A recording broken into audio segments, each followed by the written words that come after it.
शक्तिशाली शॉकवेव जिसे येज़िवेन ने जारी किया था अभी भी एक अद्भुत गति से सभी दिशाओं में फैल रही थी। हमला करने वाले दैत्य देवता को मौके पर ही चोट लग गई। उसके शरीर के परखच्चे उड़ गए और वह मौके पर ही नियम से गंभीर रूप से घायल हो गया। उनका अतुलनीय रूप से मजबूत भगवान का खोल घनीभूत हो गया था। वह एक पल में मारा जाने वाला था। असंभव, आप मध्य चरण में अमर स्तर के नहीं हैं। भले ही आप मुझसे ज्यादा मजबूत हो, आपके लिए इतना मजबूत होना असंभव है। उसने येक्षिवेन को अविश्वास से देखा। वह येक्षिवेन की स्थिति जानता था। हालांकि यह केवल एक छोटा सा था, वह बहुत स्पष्ट था कि येक्षिवेन अमर स्तर के मध्य चरण में था, जबकि वह केवल अमर स्तर के प्रारंभिक चरण में था। वह निश्चित रूप से येक्षिवेन के साथ अन्य जगहों पर लड़ने की हिम्मत नहीं करेगा। हालांकि यह उनका क्षेत्र था। उसने सोचा कि इससे कोई फर्क नहीं पड़ेगा। इसके अलावा अमर स्तर के मध्य चरण में एक गुरु को एक लंबी लड़ाई से गुजरना होगा यदि वह उसे मारना चाहता है। उसे कम समय में मारना असंभव था, इसलिए वह अपने हमले में बेहद आश्वस्त थे। किसने सोचा होगा कि जैसे ही उसने हमला किया, येक्षिवेन उसे गंभीर रूप से घायल कर देगी। येक्षिवेन के हमले में निहित भयानक शक्ति ने उसे अभूतपूर्व भय का अनुभव कराया। यह अमर स्तर की मध्य अवस्था की शक्ति से बहुत परे था। किसने कहा कि अमर स्तर के मध्य चरण में एक मास्टर आपको एक सेकंड में नहीं मार सकता है? आप वास्तव में अज्ञानी हैं। ठीक है, आपको और बकवास करने की जरूरत नहीं है। वैसे भी आप मरने जा रहे हैं। येक्षिवेन ने तुरंत हमला कर दिया। यह एक वास्तविक हमला था। स्काई फ्लिपिंग सील एक पल में बन गई और फिर वह राक्षस गुरु की ओर जमकर गिर पड़ी। टकराना, पलक झपकते ही उसका शरीर, जो पहले से ही दरारों से सघन रूप से ढका हुआ था, चूर चूर होकर रक्त की वर्षा में बदल गया। यह देवताओं का खून था। तुम्हारी हिम्मत कैसे हुई उसे मारने की? अन्य नेता गुस्से में थे, लेकिन कोई दूसरा रास्ता नहीं था क्योंकि येक्षिवेन की गति बहुत तेज थी। उनके पास प्रतिक्रिया करने का बिल्कुल समय नहीं था। इससे पहले कि वे उसे बचा पाते, उनकी मौत हो गई। कई वर्षों तक कॉमरेड रहने की उनकी भावनाओं ने उन्हें तुरंत क्रोधित कर दिया। बूम बूम बूम, उन्होंने एक के बाद एक येज़िवेन पर हमला किया। मौके पर एक लंबा अजगर बनाने के लिए अनगिनत नियम बह गए। इसमें भयानक और अकल्पनीय शक्ति थी जिसने आकाश को चकनाचूर कर दिया। पूरा विशाल ग्रह हिल रहा था। हालांकि इसे अनगिनत जादुई संरचनाओं द्वारा प्रबलित किया गया था, 7 देव स्तर के विशेषज्ञों की शक्ति से हमला करने की शक्ति अत्यंत भयानक थी। विस्फोट के बाद का परिणाम पूरे ग्रह पर सभी जादुई संरचनाओं को नष्ट करने के लिए पर्याप्त था। यह एक ऐसी शक्ति थी जो स्वर्ग और पृथ्वी को नष्ट कर सकती थी। इन हमलों के सामने येज़िवेन घबराई नहीं। उसके पीछे के चमकदार पंखों ने तुरंत उसे घेर लिया, जिससे एक विशाल गोला बन गया और सभी हमले उसके शैतानी पंखों पर गिर गए। बजना बजना बजना, जोरदार टक्कर गूंज उठी। ये हमले ज्वार की तरह थे, लेकिन वे येक्षिवेन का कुछ नहीं बिगाड़ सके। यह कैसे संभव है? उसके पास किस तरह का बचाव है? यह इतना भयानक कैसे हो सकता है? किसी ने डरते हुए कहा। उनमें से 6 ने हाथ मिला लिया था और वे इतने शक्तिशाली थे कि पूरी दुनिया को नष्ट कर सकते थे। हालांकि येक्षिवेन के खिलाफ यह बेकार था। उन सभी को बिना किसी अपवाद के ब्लॉक कर दिया गया था। बस इतना ही। मैं वास्तव में निराश हूँ। अगर मैं आपको कुछ और मौके भी देता हूँ तो पहले से व्यवस्था करना बेकार है। अचानक येज़िवेन की आकृति तुरंत गायब हो गई। एक पल में वह मध्य चरण में एक अमर स्तर के विशेषज्ञ के सामने आया और उसके चेहरे पर एक क्रूर मुस्कान आ गई। इस समय उनकी नजर में ये शक्तिशाली देवता नहीं थे, बल्कि ईश्वरीय स्रोत के ढेर थे जो चल सकते थे। असंभव, मैं अमर स्तर की मध्य अवस्था में भी हूँ। मुझे विश्वास नहीं है कि मैं तुम्हें रोक नहीं सकता। यह विशेषज्ञ अचानक दहाड़ा और अपनी हथेली को येक्षिवेन की ओर जोर से मारा। अनंत आकाश एक पल में ढह गया और दरारें येक्षिवेन की ओर फैल गईं। क्या तुम नहीं समझे? मेरे और तुम्हारे बीच की खाई को तर्क से नहीं गिना जा सकता।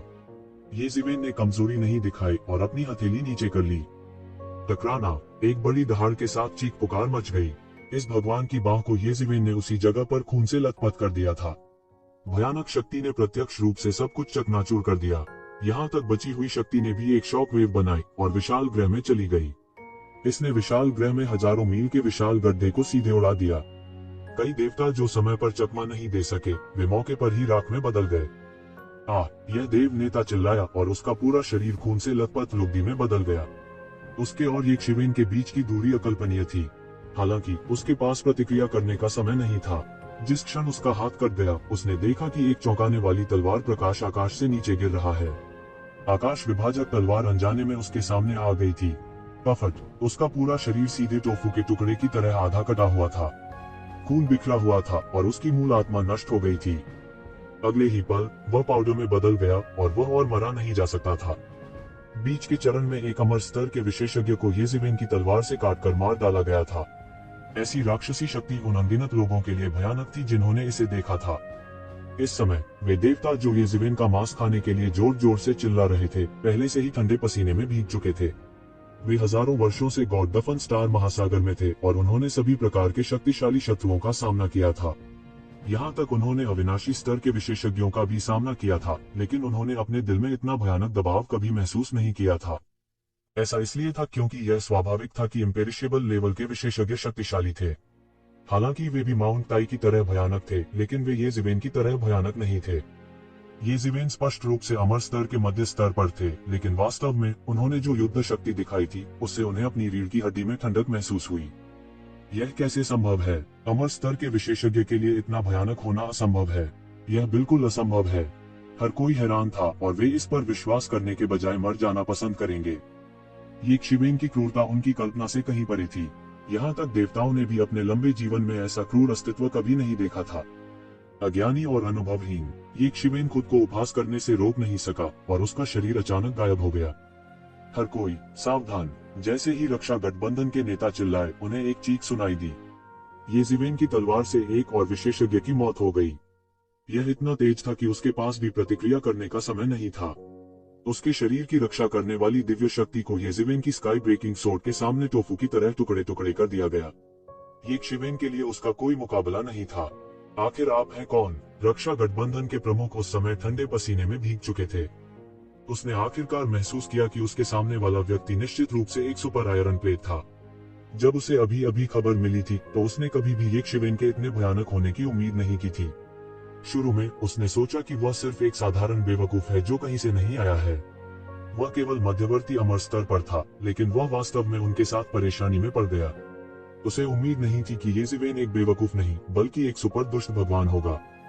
वह निश्चित रूप से एक क्रूर देवता था जो उन्हें मार सकता था। एक व्यक्ति जो उनके लिए इतना बड़ा खतरा पैदा कर सकता था जब वह केवल अमर स्तर की मध्य अवस्था में था, निश्चित रूप से कोई साधारण व्यक्ति नहीं था। यह असंभव था कि वह कोई ऐसा व्यक्ति था जिसके बारे में उन्होंने पहले कभी सुना भी नहीं था। ऐसी काबिलियत वाले इंसान को बहुत पहले ही मशहूर हो जाना चाहिए था। उन्होंने उसके बारे में बिल्कुल क्यों नहीं सुना? उसके लिए अज्ञात होना असंभव था। क्या मेरी पहचान आपके लिए इतनी महत्वपूर्ण है? क्या आप अभी भी अब तक छिपने जा रहे हैं?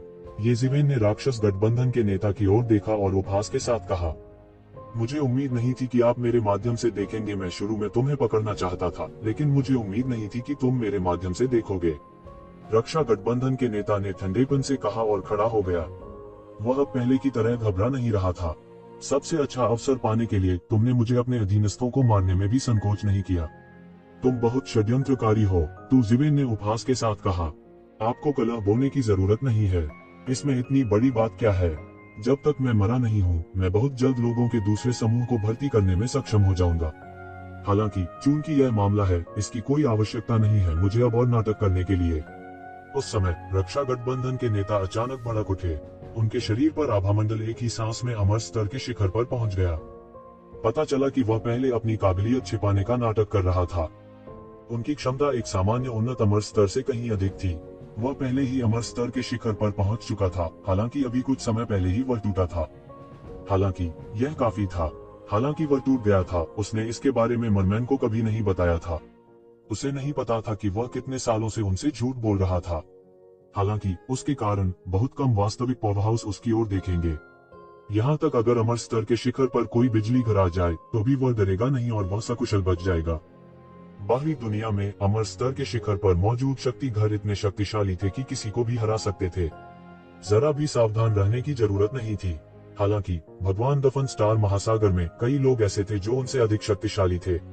बाहरी लोगों को एक तरफ रखते हुए भगवान दफन स्टार महासागर में अनगिनत शक्तिशाली और भयानक राक्षस थे। देवताओं को भी सावधान रहना पड़ा। इसके अलावा वे छिपे हुए शहर के बगल में थे। उन्हें सावधान रहना था। मैं पहले से ही आपके छिपाव के माध्यम से देख चुका हूँ। आपका छिपाव मेरी आंखों के सामने अर्थहीन है, लेकिन यह बेकार है। यहाँ तक अगर आप अपनी ताकत छिपाते हैं तो यह व्यर्थ है। येज़ेबेल जरा भी नहीं घबराए। सब कुछ उसकी अपेक्षाओं के भीतर था और सब कुछ पूरी तरह से उसके नियंत्रण में था। डींग मारना बंद करो। कोई फर्क नहीं पड़ता कि तुम कहां से आए हो, तुम आज मरने वाले हो। रक्षा गठबंधन के नेता दहाड़े। उसने हत्या के इरादे को अपनी आंखों में नहीं छिपाया। उसका मारने का इरादा विस्मयकारी था क्योंकि उसने यक्षविन पर एक मुक्का फेंका। यह शूरा मुट्ठी निकला। यह पुनर्जन्म मुट्ठी के 6 पतों की शूरा मुट्ठी थी। पुनर्जन्म मुट्ठी के 6 पतों में मुट्ठी की यह तकनीक स्वाभाविक रूप से बहुत शक्तिशाली थी। आखिरकार यह असुर दानव भगवान द्वारा बनाई गई एक मार्शल आर्ट थी। अगर वह किसी और से लड़ता तो यह स्वाभाविक रूप से बहुत शक्तिशाली होता। हालांकि यक्षविन के सामने यह बच्चों का खेल जैसा था। हालांकि वह असुर जनजाति से नहीं था, फिर भी पुनर्जन्म के 6 पतों की उसकी समझ एक उच्च स्तर पर पहुंच गई थी। उन्होंने रीइंकार्नेशन फिस्ट के 6 पाथर्स का भी इस्तेमाल किया। हालांकि यह शूरा मुट्ठी नहीं बल्कि मानव दाव मुट्ठी थी। पुनर्जन्म मुट्ठी के 6 पथ जो असुर दानव भगवान द्वारा बनाए गए थे, व्यापक रूप से फैले हुए थे। हालांकि अधिकांश लोगों को असाधारण माना जाएगा यदि वे उनमें से एक या दो को भी सीख सकें। यह कहा जा सकता है कि वे धन्य थे। असुर जनजाति के लोग भी इससे अछूते नहीं थे। यहाँ तक ताओ मान्यता के लिए खेती करने वाले बिजलीघरों ने भी केवल असुर मुट्ठी को ही सीखा था जो उनके गोत्र से संबंधित था। हालांकि येजिवेन ने पुनर्जन्म मुट्ठी के 6 रास्तों का पूरा संस्करण सीख लिया था, जिसे स्वर्ग को चुनौती देने वाला आशीर्वाद कहा जा सकता है। पुनर्जन्म के 6 पथ मुट्ठी टकरा गए। यद्यपि वे दोनों पुनर्जन्म के 6 मार्ग मुट्ठी थे, यह स्पष्ट था कि वे पूरी तरह से अलग थे। मानव ताओ मुट्ठी की तुलना में असुर मुट्ठी में असीम क्रूरता और राक्षसी की हुई थी।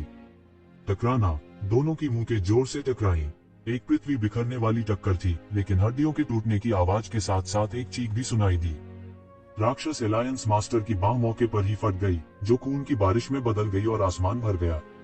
राक्षस एलायंस मास्टर दर्द से कराह उठा। उसके शरीर से खून बह रहा था जैसे वह एक खूनी आदमी में बदल गया हो। टक्कर से उसकी लगभग मौत हो गई थी। हालांकि असुर जनजाति को उनके शक्तिशाली भौतिक शरीर के लिए जाना जाता था, फिर भी उनके और येजिवेन के बीच एक बड़ा अंतर था। ताओ पुष्टिकरण के स्तर तक इसकी खेती करने के बाद तुजिवेन का सोने का पानी चढ़ा हुआ अत्याचारी रूप अगले स्तर तक बढ़ गया था। अब वह बिना किसी दबाव के दिव्य उपकरणों के साथ हाथ से हाथ मिलाकर लड़ सकता था। असंभव। रक्षा एलायंस मास्टर उस समय मौत से लगभग डर गया था। कोई बात नहीं कि उसका यक्षविन के लिए कोई मुकाबला नहीं था। वह यक्षविन से हार गया था, भले ही वह शिखर स्तर पर अमर स्तर तक पहुंच गया था। उसके पास वापस लड़ने का लगभग कोई मौका नहीं था। यह असंभव क्यों है? क्या आपको लगता है कि मैं अमर स्तर के शिखर स्तर से नहीं लड़ सकता? येजिवेन ने उपहास किया। राक्षस एलायंस मास्टर ने अभी कुछ समय पहले अमर स्तर के चरम चरण में प्रवेश किया था। उसका कौशल यक्षविन की तुलना में बहुत कमजोर था। स्वाभाविक रूप से वो यक्षविन से कहीं कमजोर था। उसने सोचा कि वह निश्चित रूप से यक्षविन से लड़ सकता है क्योंकि उसने अपनी क्षमता को छुपाया था। उसने कभी नहीं सोचा होगा कि यक्षविन की क्षमता उससे कहीं अधिक शक्तिशाली थी जिसे उसने छुपाया था। रक्षा गठबंधन मास्टर ने एक कदम आगे बढ़ाया और एक बड़ी दरार को सीधे फाड़ दिया। वह टेलीपोर्टेशन से भागने वाला था। भागने की कोशिश कर रहे हो? येजिवेन ने एक कदम आगे बढ़ाया और एक मुक्का मारा। मुट्ठी की ऊर्जा ने सब कुछ घुमा दिया और चकनाचूर कर दिया। शून्य मौके पर ही गिर गया और उसके भागने का रास्ता काट दिया। राक्षस संघ का नेता शून्य से गिर गया, बिल्कुल भी चकमा देने में असमर्थ। बूम! येजिवेन के हमले की अगली लहर एक छाया की तरह पीछा कर रही थी, सीधे राक्षस संघ के नेता पर बमबारी कर रही थी। राक्षस संघ के नेता का शव मौके पर ही गिर गया। वह बिना कब्रगाह के मर गया और उसकी आत्मा नष्ट हो गई। अन्य दाव पुष्टिकरण विशेषज्ञों ने भी इस समय प्रतिक्रिया व्यक्त की। वे चिल्लाए और सभी दिशाओं में भाग गए। हालांकि वे येजिवेन के सामने कुछ नहीं कर सके, जिसके पास दानव पंख थे। वे सीधे उसके द्वारा मौके पर ही मारे गए। वे देवगण बचना चाहते थे, लेकिन उन्हें यक्षविन ने रोक दिया। जब उन्हें लगा कि वे मरने वाले हैं, तभी उन्हें यक्षविन ने हिरासत में ले लिया। यहाँ तक कि पूरा ग्रह भी येजिवेन का निजी संग्रह बन गया था। यह ग्रह कई वर्षों से राक्षस संघ के नेता द्वारा रूपांतरित किया गया था। यह बहुत पहले एक विशाल किला बन गया था। यहाँ तक कि साधारण देवता भी यहाँ आने पर विभिन्न संरचनाओं द्वारा नष्ट कर दिए जाएंगे। केवल येजिवेन ही इस तरह घुस सकती थी और अपनी अत्याचारी ताकत से उन्हें जबरदस्ती अपने अधीन कर सकती थी। कई देवता स्तर के विशेषज्ञों के बीच लड़ाई के कारण अंत में यह ग्रह विघटित नहीं हुआ। कोई कल्पना कर सकता है कि यह कितना मजबूत था। परिवहन के साधन के रूप में उपयोग करना उसके लिए उचित था। हालांकि उन्नति की गति निश्चित रूप से उसके दानव पंखों के बराबर नहीं थी। इस विशाल और असीम ईश्वर दफनाने वाले स्टार महासागर में कानून टूट गए और अराजक थे। टेलीपोर्टेशन के साधनों का भी उपयोग नहीं किया जा सका। अधिक से अधिक वह कुछ दर्जन मील दूर टेलीपोर्ट कर सकता था। इस स्थान पर कुछ दर्जन मील एक कदम आगे बढ़ने के बराबर थे। इसे बचने के लिए इस्तेमाल किया जा सकता था, लेकिन यात्रा करने के लिए इसका इस्तेमाल करना असंभव था। गॉडफन स्टार महासागर के एक छोर से दूसरे छोर तक यात्रा करने में सैकड़ों वर्ष लग सकते हैं। यहाँ कई तरीकों का इस्तेमाल बिल्कुल नहीं किया जा सकता था, जब तक वे पहले से ही ऋषि विमान पर चढ़ नहीं गए थे। ऋषि विमान विशेषज्ञों ने पहले ही अपने स्वयं के दिव्य राज्यों को संघनित कर लिया था। एक बार जब उनके दैवीय राज्यों का विस्तार हो गया, तो ऐसी अराजक जगह में भी वे कई नियमों को सीधा करने और सभी प्रकार के तरीकों का उपयोग करने में सक्षम होंगे। उस समय वे वास्तव में एक विचार से हजारों मील की यात्रा करने में सक्षम होंगे। इसलिए ऋषि स्तर के विशेषज्ञों को गॉड मास्टर के रूप में भी जाना जाता था। वे देव राष्ट्र के स्वामी थे, लेकिन इससे पहले येज़ेवेन को अभी भी परिवहन के साधनों की आवश्यकता थी।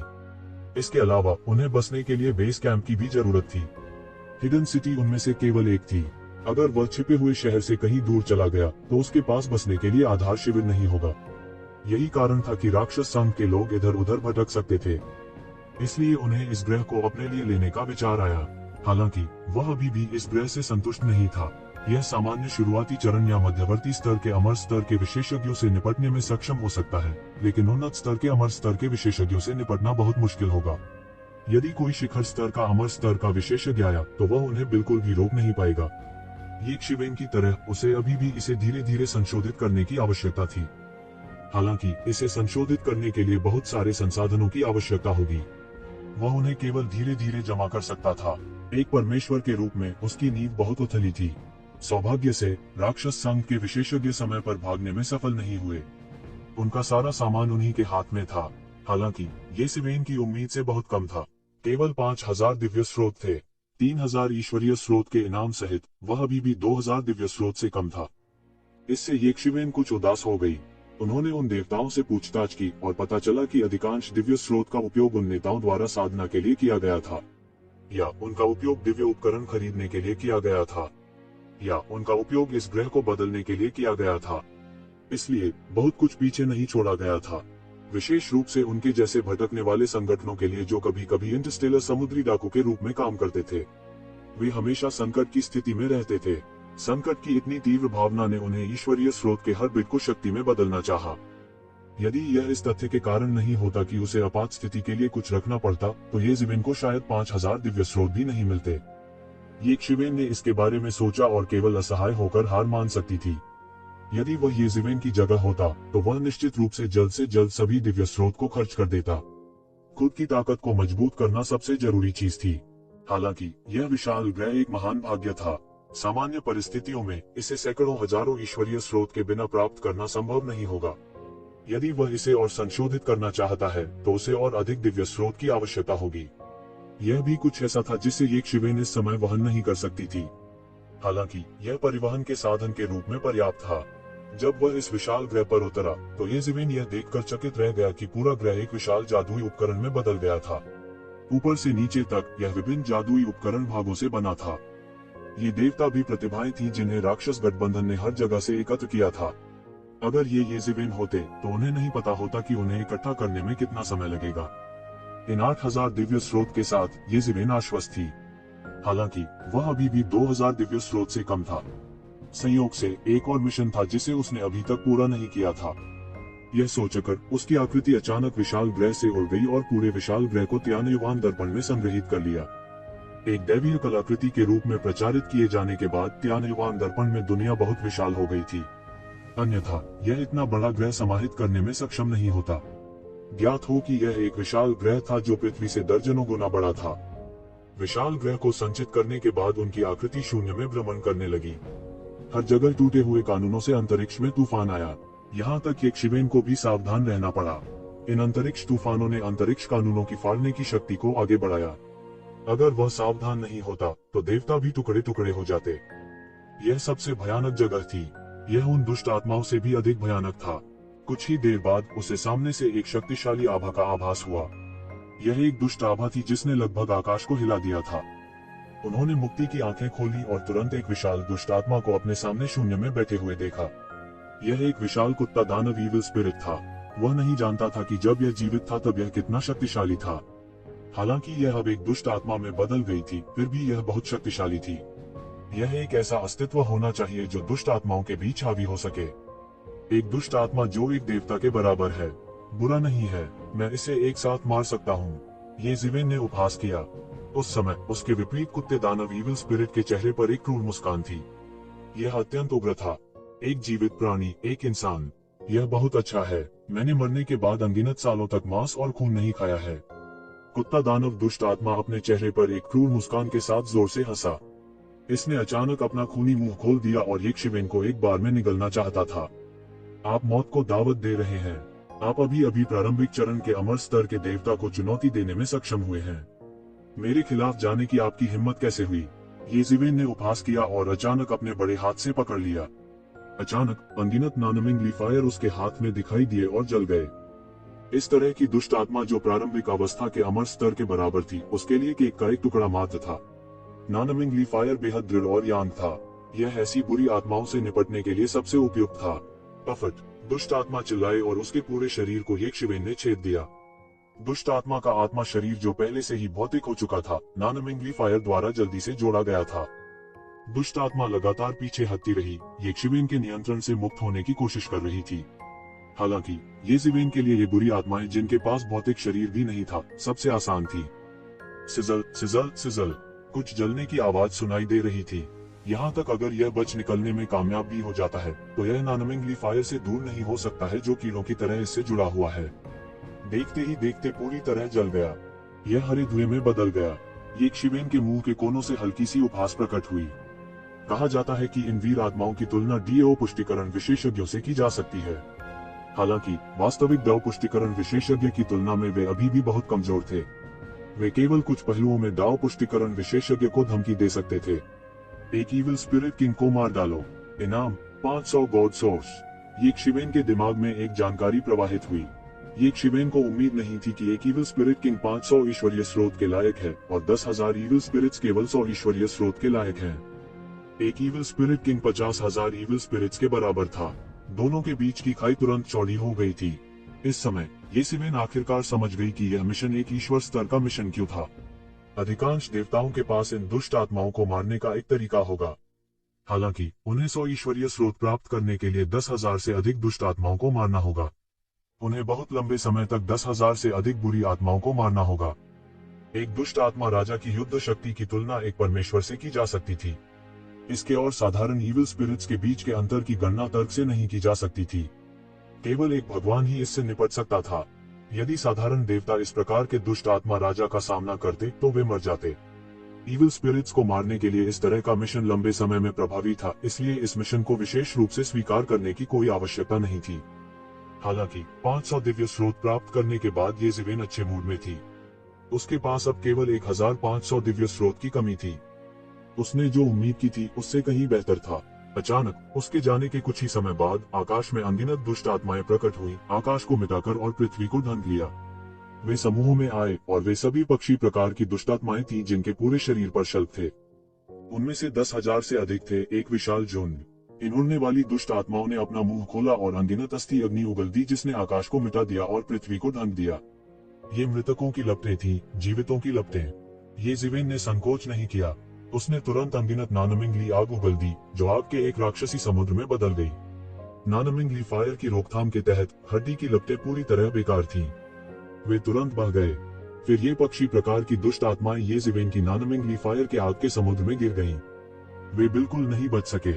उन्होंने बाएं और दाएं हमला किया, लेकिन यह बेकार था। पूरे 1 घंटे के बाद इन दुष्ट आत्माओं को ये जिवेन ने जलाकर मार डाला। इन दुष्ट आत्माओं को मारने के बाद ये जिवेन ने चैन नहीं लिया।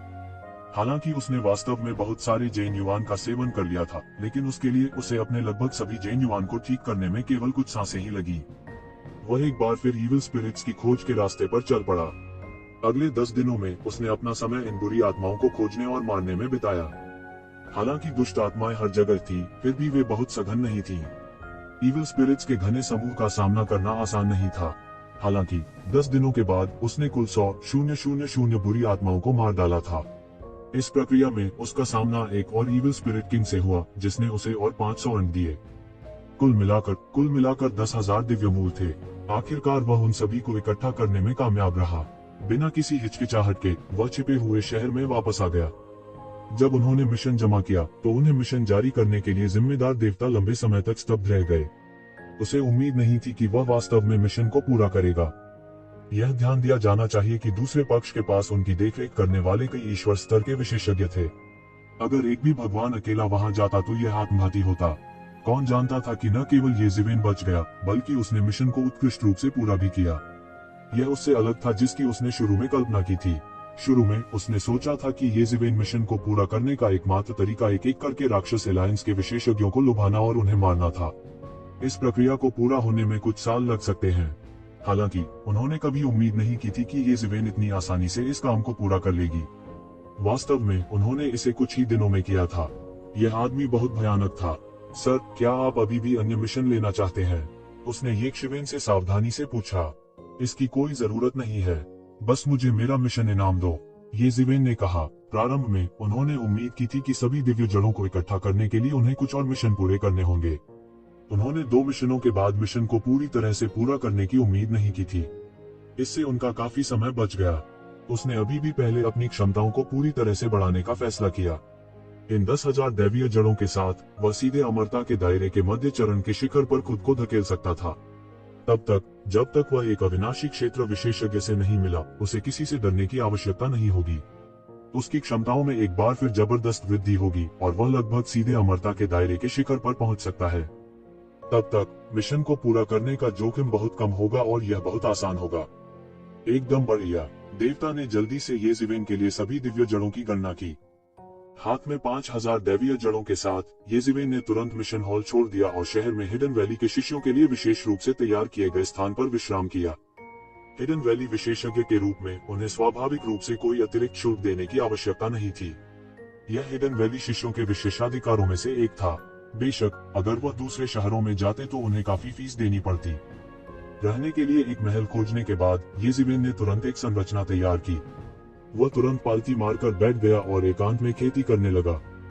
उसके पीछे रंगीन प्रकाश धीरे धीरे मिंगक्सन प्राचीन वृक्ष के आकार में संघनित हो गया। उसी समय त्यान्युवान दर्पण में हजारों दिव्य जड़ें जलने लगी, ऊर्जा की अनगिनत लंबी नदियों में बदल गईं और कुछ आभामंडल जो मिश्रित हो गए, वे येज़ेवेन के शरीर में प्रवाहित हो गए। उनमें से एक हिस्सा उसके शरीर को संयमित करने के लिए इस्तेमाल किया गया था और बाकी सभी रहस्यमयी जगह में बह गए। उनके नियंत्रण में रहस्यमय स्थान लगातार काम करना शुरू कर दिया और मरे हुए दायरे के विशेषज्ञ की दिव्य चिंगारी की गणना और विश्लेषण करना शुरू कर दिया। जैसे जैसे अधिक से अधिक दैवीय जड़ों को जलाया गया, मरे हुए दायरे के विशेषज्ञ की दिव्य चिंगारी के बारे में अधिक से अधिक जानकारी येज़ेवेन द्वारा विश्लेषण की गई और उनके दिमाग में प्रवाहित हुई। विश्लेषण करते हुए उन्होंने स्वर्गीय मार्ग की अपनी समझ को लगातार गहरा किया।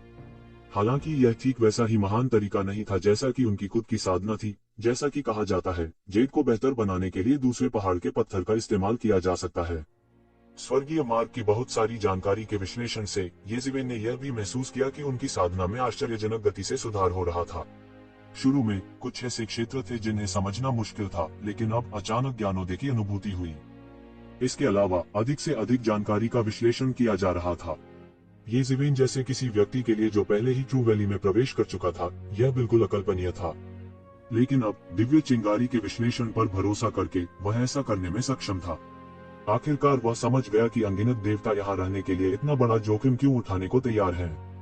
अन्य स्थानों की तुलना में हालांकि यह स्थान खतरनाक था, लेकिन इसमें उनके लिए अपनी खेती में काफी सुधार करने के अवसर भी थे। यदि वे भाग्यशाली होते तो एक ही सीमा में आकाश तक पहुंचना भी संभव होता। उन देवताओं का उल्लेख नहीं करने के लिए उनमें से कई ने महसूस किया कि उनकी खेती के लिए कोई उम्मीद नहीं थी, इसलिए वे यहाँ अपनी किस्मत आजमाना चाहते थे कि क्या वे ट्रू वैली में प्रवेश कर सकते हैं। अन्यथा यदि वे सच्ची घाटी को प्राप्त नहीं कर पाते तो देर सबेर वे मिट्टी के प्याले में बदल जाते और अंत में दयनीय हो जाते।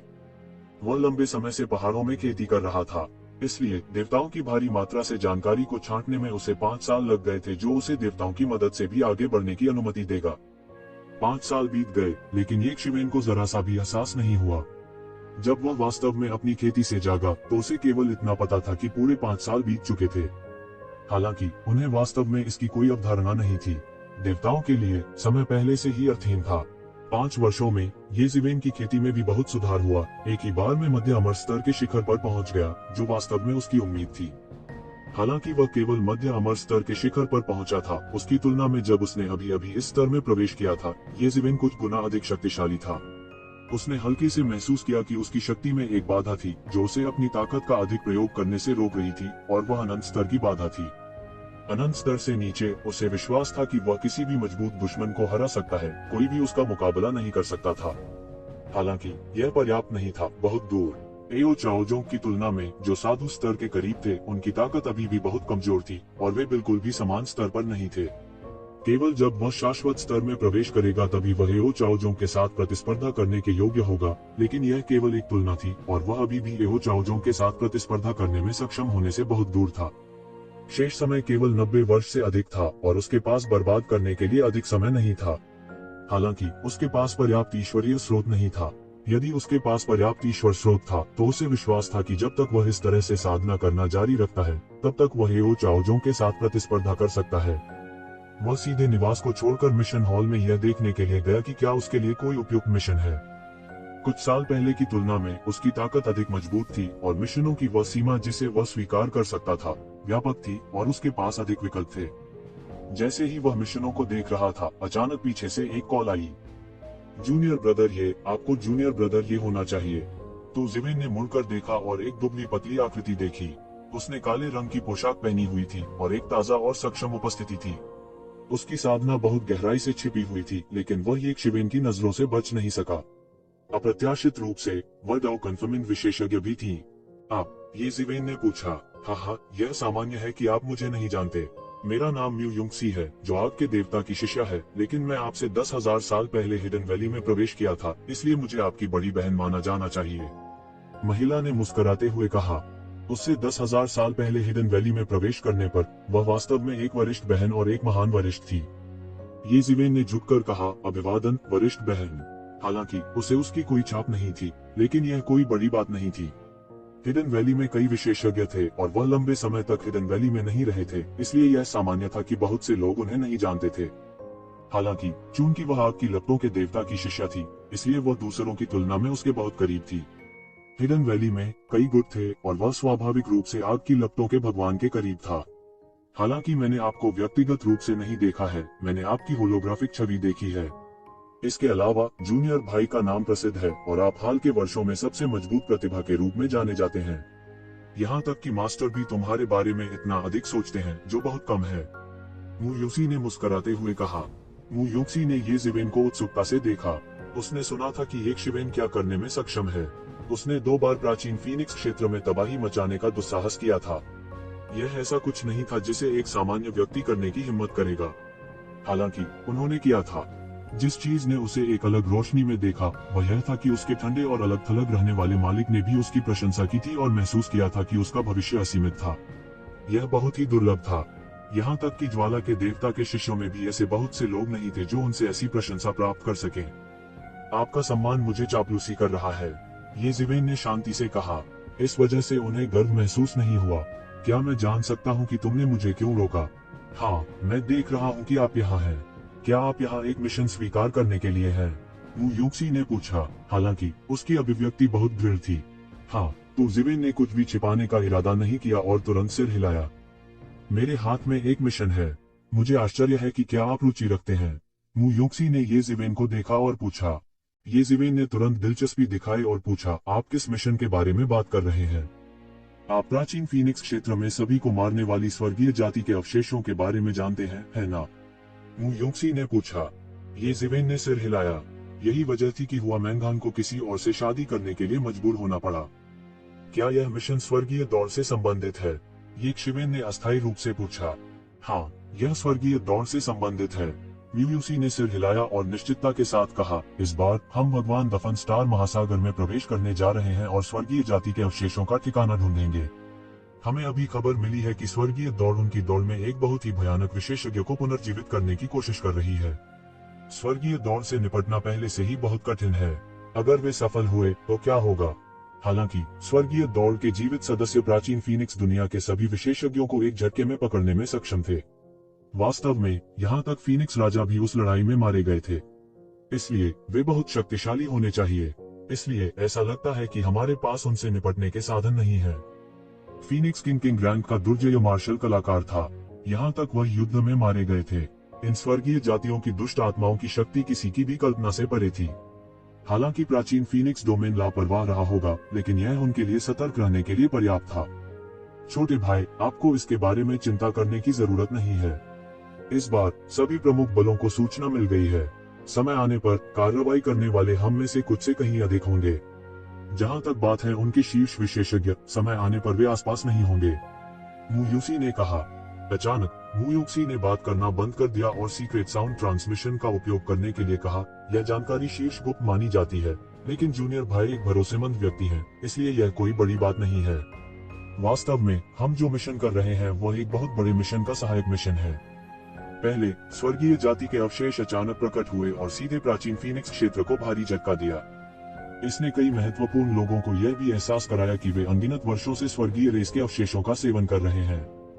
इसके अलावा प्राचीन फीनिक्स क्षेत्र के भारी नुकसान ने उन्हें भयभीत कर दिया है। सभी प्रमुख राजा रैंक वाले संप्रदायों ने स्वर्गीय जाति के अवशेषों को घेरने के लिए सेना में शामिल होने के लिए एक समझौता किया है। ऐसा कहा जाता है कि वे पहले ही स्वर्गीय जाति के अवशेषों के मुख्य शिविर को खोज चुके हैं। समय आने पर भले ही स्वर्गीय दौड़ के अवशेष वास्तव में पुराने और शक्तिशाली हों, वे आगे बढ़ने में सक्षम नहीं होंगे।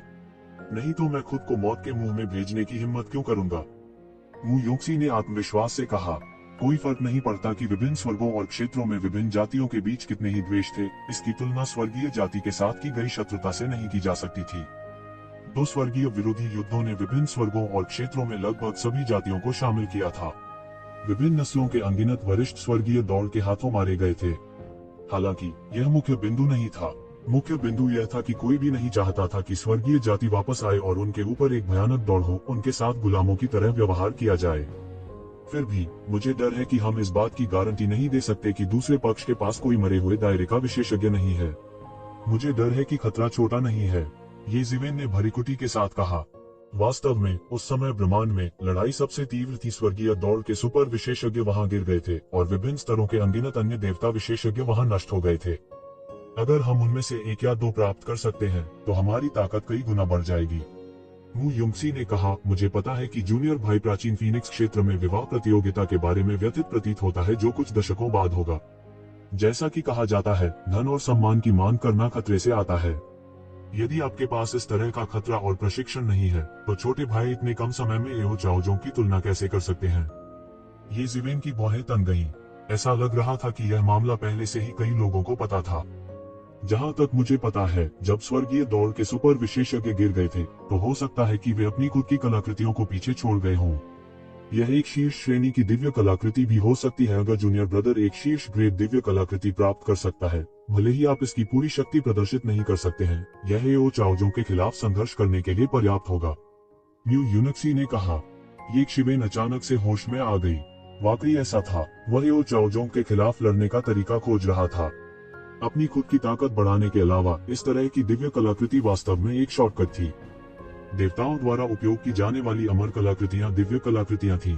हालांकि दिव्य कलाकृतियों को भी 4 ग्रेड में विभाजित किया गया था: अवर ग्रेड, औसत ग्रेड, श्रेष्ठ ग्रेड और सर्वोच्च ग्रेड।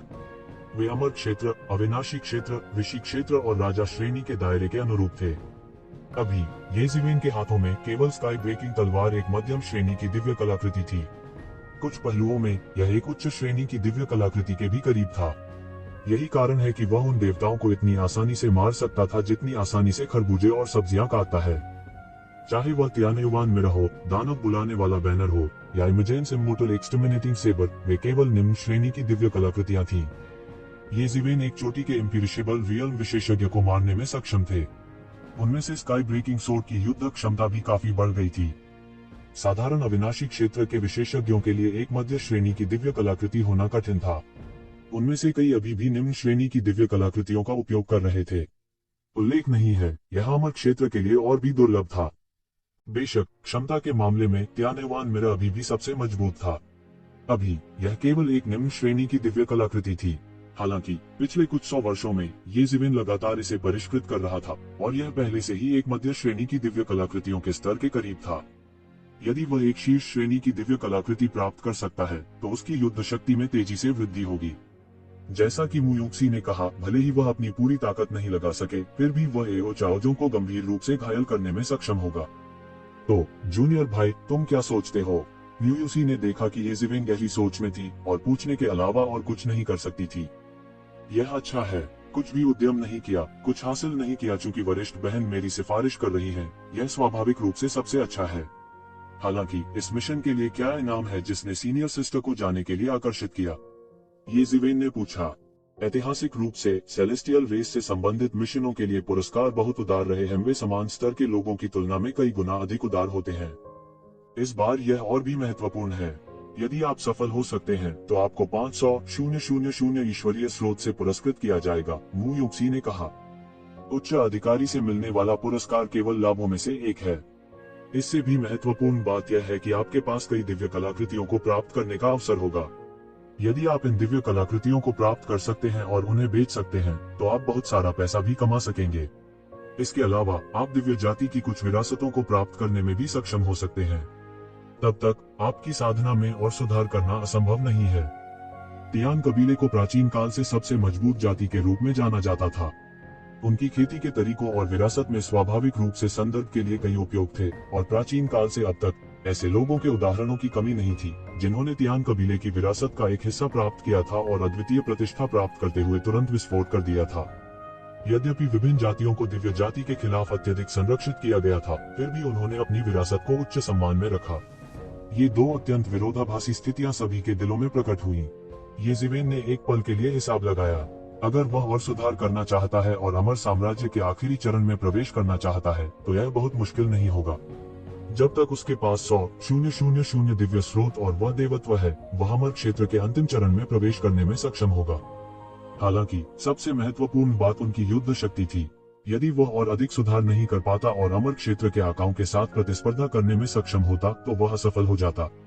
और उस अवस्था तक पहुंचने के लिए और अमर क्षेत्र के देवताओं के साथ प्रतिस्पर्धा करने की ताकत रखने के लिए सबसे महत्वपूर्ण बात उनकी स्वर्गीय मार्ग की समझ थी। उन्हें ईश्वरत्व की बेहतर समझ होनी थी। उस स्थिति में उसे शायद सैकड़ों हजारों ईश्वरीय स्रोत की आवश्यकता होगी। जब वह अमर क्षेत्र में था, उसकी तुलना में आवश्यक दिव्य स्रोत की मात्रा केवल पृथ्वी को तोड़ देने वाली थी। अगर उसे उन्हें खुद ही इकट्ठा करना होता तो उसे इन मिशनों को अंतिम समय तक पूरा करना होता। हालांकि अभी उन्हें एक बड़े अवसर के साथ प्रस्तुत किया गया था। बेशक शर्त यह थी कि उसके पास दिव्य जाति के महान गुरु के पुनरुत्थान को रोकने का एक तरीका होना चाहिए। हालांकि वह नहीं जानता था कि दूसरी दुनिया से मृतकों को बुलाने के लिए किस तरह की विधि का उपयोग किया जाता है, उसे डर था कि यह इतना आसान नहीं था। तो हमें किस हद तक दिव्य जाति के इस महागुरु के पुनरुत्थान को रोकना है? ये ज़िवेन ने पूछा। चूंकि छोटे भाई ने पहले ही तय कर लिया है तो मैं छोटे भाई से मिलवाता हूँ। आकाशीय जाति के इस सुपर मास्टर को कानून का राजा कहा जाता है। ऐसा कहा जाता है कि उसने दुनिया के सभी मंत्रों में महारत हासिल कर ली है और वह बेहद शक्तिशाली है। इसके बाद इस मास्टर को मारने के लिए कौन जानता है कि विभिन्न जातियों के कितने स्वामी गिर गए हैं। फिर भी यह कानून का राजा पूरी तरह से मरा नहीं है। अन्यथा दिव्य जाति की क्षमता के साथ भी मृतकों को दूसरी दुनिया से बुलाना असंभव होगा। न्यू यूनिक्सी ने कहा, हालांकि इस कदम को हासिल करने के लिए कीमत बहुत अधिक है। बहुत से बलिदानों की आवश्यकता होती है और काम की मात्रा बहुत बड़ी होती है, जिनमें से सबसे महत्वपूर्ण कानून के राजा का भौतिक शरीर है। जब तक उसके भौतिक शरीर को नष्ट किया जा सकता है, भले ही कानून का राजा अंत में फिर से जीवित हो जाए, वह उस राक्षसी शक्ति को प्राप्त नहीं कर पाएगा जो उसके जीवित रहते हुए उसके पास थी। उस स्थिति में मिशन को पूरा माना जाएगा। ये ज़िवेन ने सिर हिलाया और कहा, तो ऐसा ही है। उनका भौतिक शरीर उनकी कब्र में है, लेकिन इसे नष्ट करना अधिक कठिन हो सकता है। इसलिए एक और तरीका है, यदि दिव्य जाति कानून के राजा को फिर से जीवित करना चाहती है तो उन्हें कानून के राजा के जीवित रहने के दौरान उसके उपकरण का उपयोग करना चाहिए। 10,000 धर्म रूले। यह एक दिव्य यंत्र है। 10,000 धर्म रूले के बिना उनकी योजना व्यर्थ होगी। यह सबसे सुरक्षित तरीका भी है। उसी समय यदि आप इस 10,000 धर्म रूलेट को प्राप्त कर सकते हैं तो क्या आप में एओ चाओजोंग के साथ प्रतिस्पर्धा करने का आत्मविश्वास नहीं होगा? मू युक्सी ने मुस्कुराते हुए कहा, अनुस्मारक के लिए बहुत धन्यवाद वरिष्ठ बहन। ये ज़िवेन ने अशिष्टता से कहा। वह मन ही मन कृतज्ञ हुआ। अगर उसकी याद नहीं आती तो उसे पता नहीं चलता। ठीक है, उस स्थिति में चलो चलते हैं और दूसरों से मिलते हैं। क्या तुम्हें कोई और मिला? ये ज़िवेन ने पूछा। बेशक, बस हम दोनों थोड़े बहुत कमजोर हैं। न्यू यूसी ने सिर हिलाया। अगर हम किसी खतरे का सामना करते हैं तो हम और अधिक लोगों के साथ मजबूत होंगे। चिंता न करें, वे सभी अमर स्तर के शिखर पर शक्तिशाली हैं। चिंता न करें, आप सभी अमर स्तर के शिखर पर बिजलीघर हैं। मुझे डर है कि मुझे ढूंढना उचित नहीं है। ये ज़िवेन की आंखें चमक उठी। जूनियर भाई, आपको इसे मुझसे छुपाने की जरूरत नहीं है। मैंने सुना है कि आपने एओ चाओजोंग के क्लोन को नष्ट कर दिया है, हालांकि तुम केवल अमर स्तर के मध्यवर्ती स्तर पर हो। अगर मैं गलत नहीं हूँ तो तुम्हारी वास्तविक युद्ध शक्ति अमर स्तर के करीब या उसके शिखर पर है। म्यू यूक्सी ने ये जिवेन को देखा और एक फीकी मुस्कान के साथ कहा। ये शिवेन ने इससे इनकार नहीं किया। कोई मूर्ख नहीं था। यद्यपि उसने अपनी कुछ शक्ति को रोक रखा था, फिर भी ऐसे लोग थे जो विभिन्न संकेतों के माध्यम से उसके साधना स्तर का अनुमान लगा सकते थे। इसमें कोई आश्चर्य नहीं था कि म्यू यूक्सी उसे ढूंढेगी। अमर स्तर के शिखर पर पावर हाउस के लाइनअप से देखते हुए, हालांकि वे सभी डाउ सत्यापन पावर हाउस थे, ये जिवेन की ताकत पर्याप्त नहीं थी। अच्छा सीनियर बहन, आपने जिन लोगों को पाया है वे कौन है? क्या वे भी हिडन वैली के पावर हाउस हैं? ये जिवेन ने पूछा। वे सभी हिडन वैली के पावर हाउस नहीं हैं। मैं इतने सालों से डाउ सत्यापन में हूँ। मैं कई डाउ सत्यापन पावर हाउस को जानता हूँ। मू यूसी ने कहा, हम जैसे अमर जो लंबे समय तक जीवित रहे हैं, उनके पास भविष्य में बहुत समय है। हमारे लिए कुछ अच्छे दोस्तों को जानना सामान्य है जो अक्सर एक साथ रोमांच पर जाते हैं। उसे यह अजीब नहीं लगा। देवताओं के बीच ये जिवेन का अनुभव वास्तव में अनुभवहीन था। इसका उसकी ताकत से कोई लेना देना नहीं था। उनका अनुभव बहुत उथला था। ये जिवेन ने सिर हिलाया और कहा, चूंकि वे ऐसे लोग हैं जिन्हें आप जानते हैं, मुझे लगता है कि कोई समस्या नहीं होनी चाहिए। चलो चलते हैं। उसके पास बर्बाद करने के लिए ज्यादा समय नहीं था। 500,000 दिव्य स्रोत। यह सोचकर ही वह रोमांचित हो उठा। उन दोनों ने एक के बाद एक छिपे हुए शहर से उड़ान भरी। ओह हाँ वरिष्ठ बहन, मैं पूछना चाहता हूँ, 500,000 दिव्य स्रोत का इनाम प्रति व्यक्ति 500,000 नहीं होना चाहिए, है ना? ये शिवेन ने अचानक पूछा। उसे अचानक यह ख्याल आया, निश्चित रूप से ऐसा नहीं है। अगर हम इसे अंत में पूरा करते हैं तो हम निश्चित रूप से इनाम को समान रूप से विभाजित कर देंगे। बाकी के लिए यह उसी का होगा जो इसे पहले प्राप्त करता है। 10,000 स्पेल रूले के साथ भी ऐसा ही होता है। मू यूसी ने बिना सोचे समझे कहा।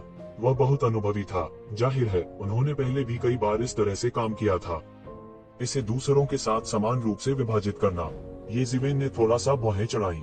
अगर ऐसा होता तो यह वास्तव में बहुत तकलीफदेह होता। उसने यह भी सोचा था कि क्या उसे मू यूक्सी को छोड़कर कार्य को पूरा करना चाहिए। इस तरह वह 500,000 दिव्य स्रोत पर एकाधिकार करने में सक्षम होगा। उसे अब ईश्वरीय स्रोत की सख्त जरूरत थी। यदि इसे समान रूप से विभाजित किया गया था तो उसे काफी हद तक दिव्य स्रोत प्राप्त करने में सक्षम होना चाहिए। फसल के अलावा उसके लिए 100,000 दिव्य स्रोत प्राप्त करना पर्याप्त था। इस मिशन से फसल बहुत समृद्ध थी। ये शिवेन के लिए बस इतना ही काफी था। लेकिन यह काफी नहीं था। उसकी महत्वाकांक्षा इससे कहीं अधिक थी। क्या ऐसा हो सकता है कि आप इसे अपने लिए रखना चाहते हैं? इस समय मू यूक्सी ने ये शिवेन को देखा। वह थोड़ी अवाक रह गई। उसे उम्मीद नहीं थी कि ये शिवेन की इतनी बड़ी भूख होगी। कौन अपने लिए 500,000 दिव्य स्रोत नहीं रखना चाहेगा? वे एक दिव्य चिंगारी भी खरीद सकते थे। स्वाभाविक रूप से यह काफी मात्रा में धन था। यहाँ तक उसके जैसा कोई व्यक्ति जो 10,000 से अधिक वर्षों से एक दिव्य प्राणी था, अत्यधिक ईर्ष्या करेगा। हालांकि उसके पास ईर्ष्या करने की ताकत होनी चाहिए। दूसरों के सहयोग के बिना उसके लिए यह अकेले करना असंभव था। यह मिशन कितना खतरनाक था यह कोई नहीं जानता था।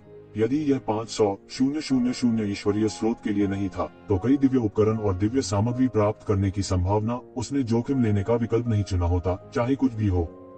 बिना जोखिम उठाए कुछ भी नहीं मिलता। यह वाक्य सिर्फ ये जिवेन के लिए ही नहीं बल्कि खुद के लिए भी कहा गया था। हालांकि अगर आप इसे कर सकते हैं, भले ही आप इसे अपने लिए रखना चाहें, मुझे लगता है कि हमें कोई आपत्ति नहीं होगी। मू यूसी ने मुस्कुराते हुए कहा। अगर ये शिवेन के पास वास्तव में ऐसा करने की ताकत थी तो कहने के लिए और कुछ नहीं था। जिसने भी प्रयास किया, जिसके पास ताकत थी, स्वाभाविक रूप से उसे थोड़ा और मिलेगा। इस बात में कोई शक नहीं था। अकेले ही सब कुछ उठा लिया तो दूसरे क्या कहेंगे? हालांकि ये सिर्फ एक मजाक था। यदि एक व्यक्ति सब कुछ हल कर सकता है तो वे ऐसी टीम क्यों बनाएंगे? क्या यह मजाक नहीं होगा? हालांकि वह नहीं जानती थी कि ये शिवेन वास्तव में इसकी संभावना के बारे में सोच रही थी। दूसरों के विपरीत ये जिवेन को इन 500,000 दिव्य जड़ों की सख्त आवश्यकता थी।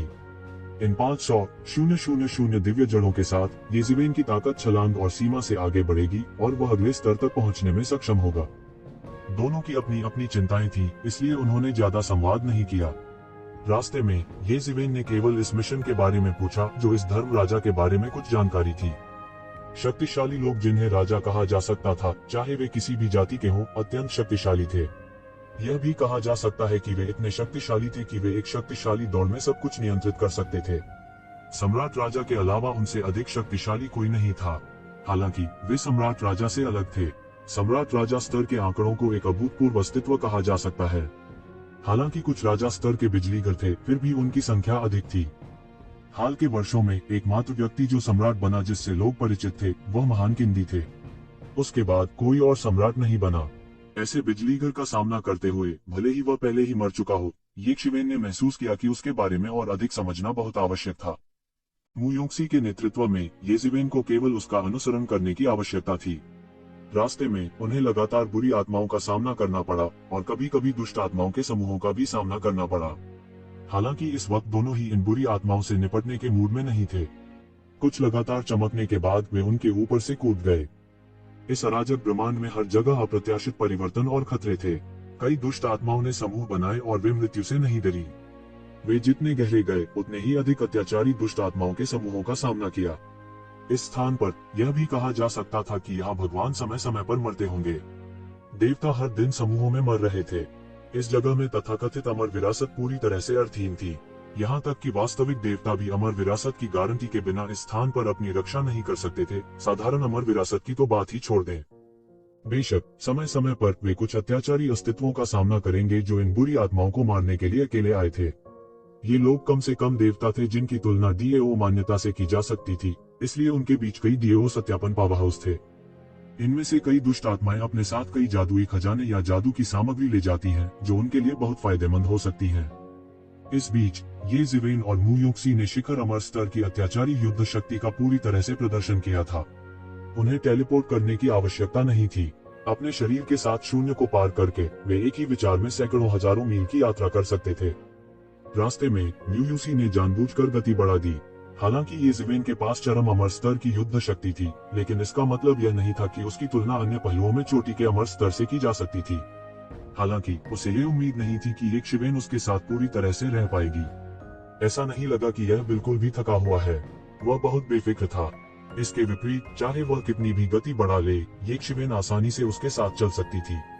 अंत में वो केवल ये शिवेन के दिमाग का परीक्षण करना जारी रख सकी। गनीमत रही कि दोनों की रफ्तार काफी तेज हो गई। हालांकि वो नहीं जानती थी कि कैसे येजिवेन मु योंगसी के इरादे को नहीं समझ पाए। वह जरूर उसकी परीक्षा लेना चाहती थी, लेकिन वह डरा नहीं। यह सिर्फ गति थी। डेविल्स विंग्स के बिना भी उसकी गति अमर स्तर के सर्वोच्च शिखरों में प्रथम श्रेणी की मानी जा सकती है। यदि वह शैतान के पंखों का उपयोग करता तो यह कहा जा सकता था कि उसकी गति तुरंत चरम पर पहुंच जाएगी और कोई भी उसकी तुलना नहीं कर सकता।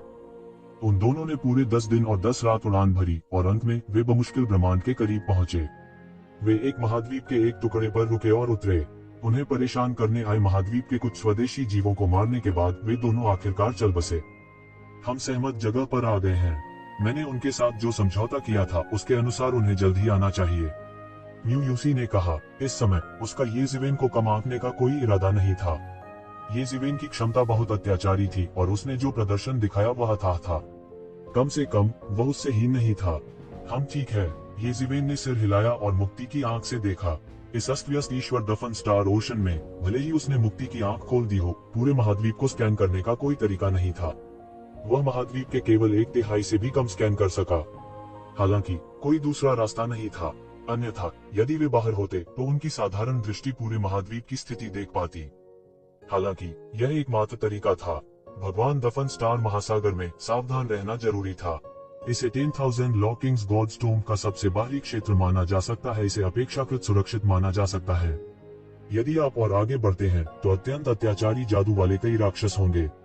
वे सभी शातिर जानवर हैं जो मृत 10,000 लॉकिंग द्वारा पीछे छोड़े गए कानूनों से पैदा हुए थे।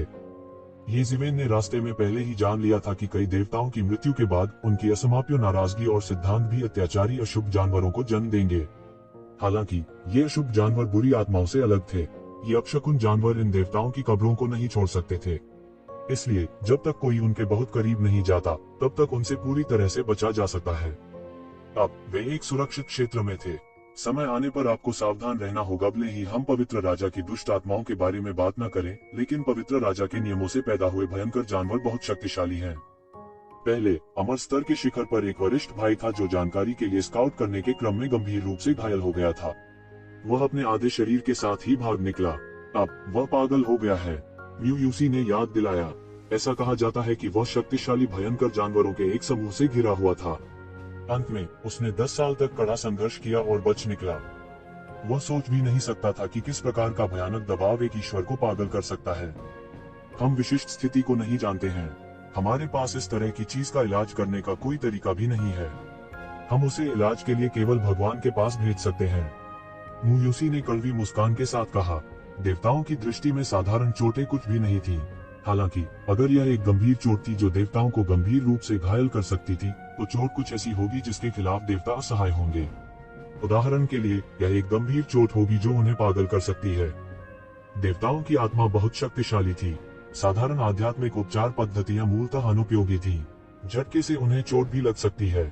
यह ठीक इसी वजह से है कि हमें सावधान रहना होगा।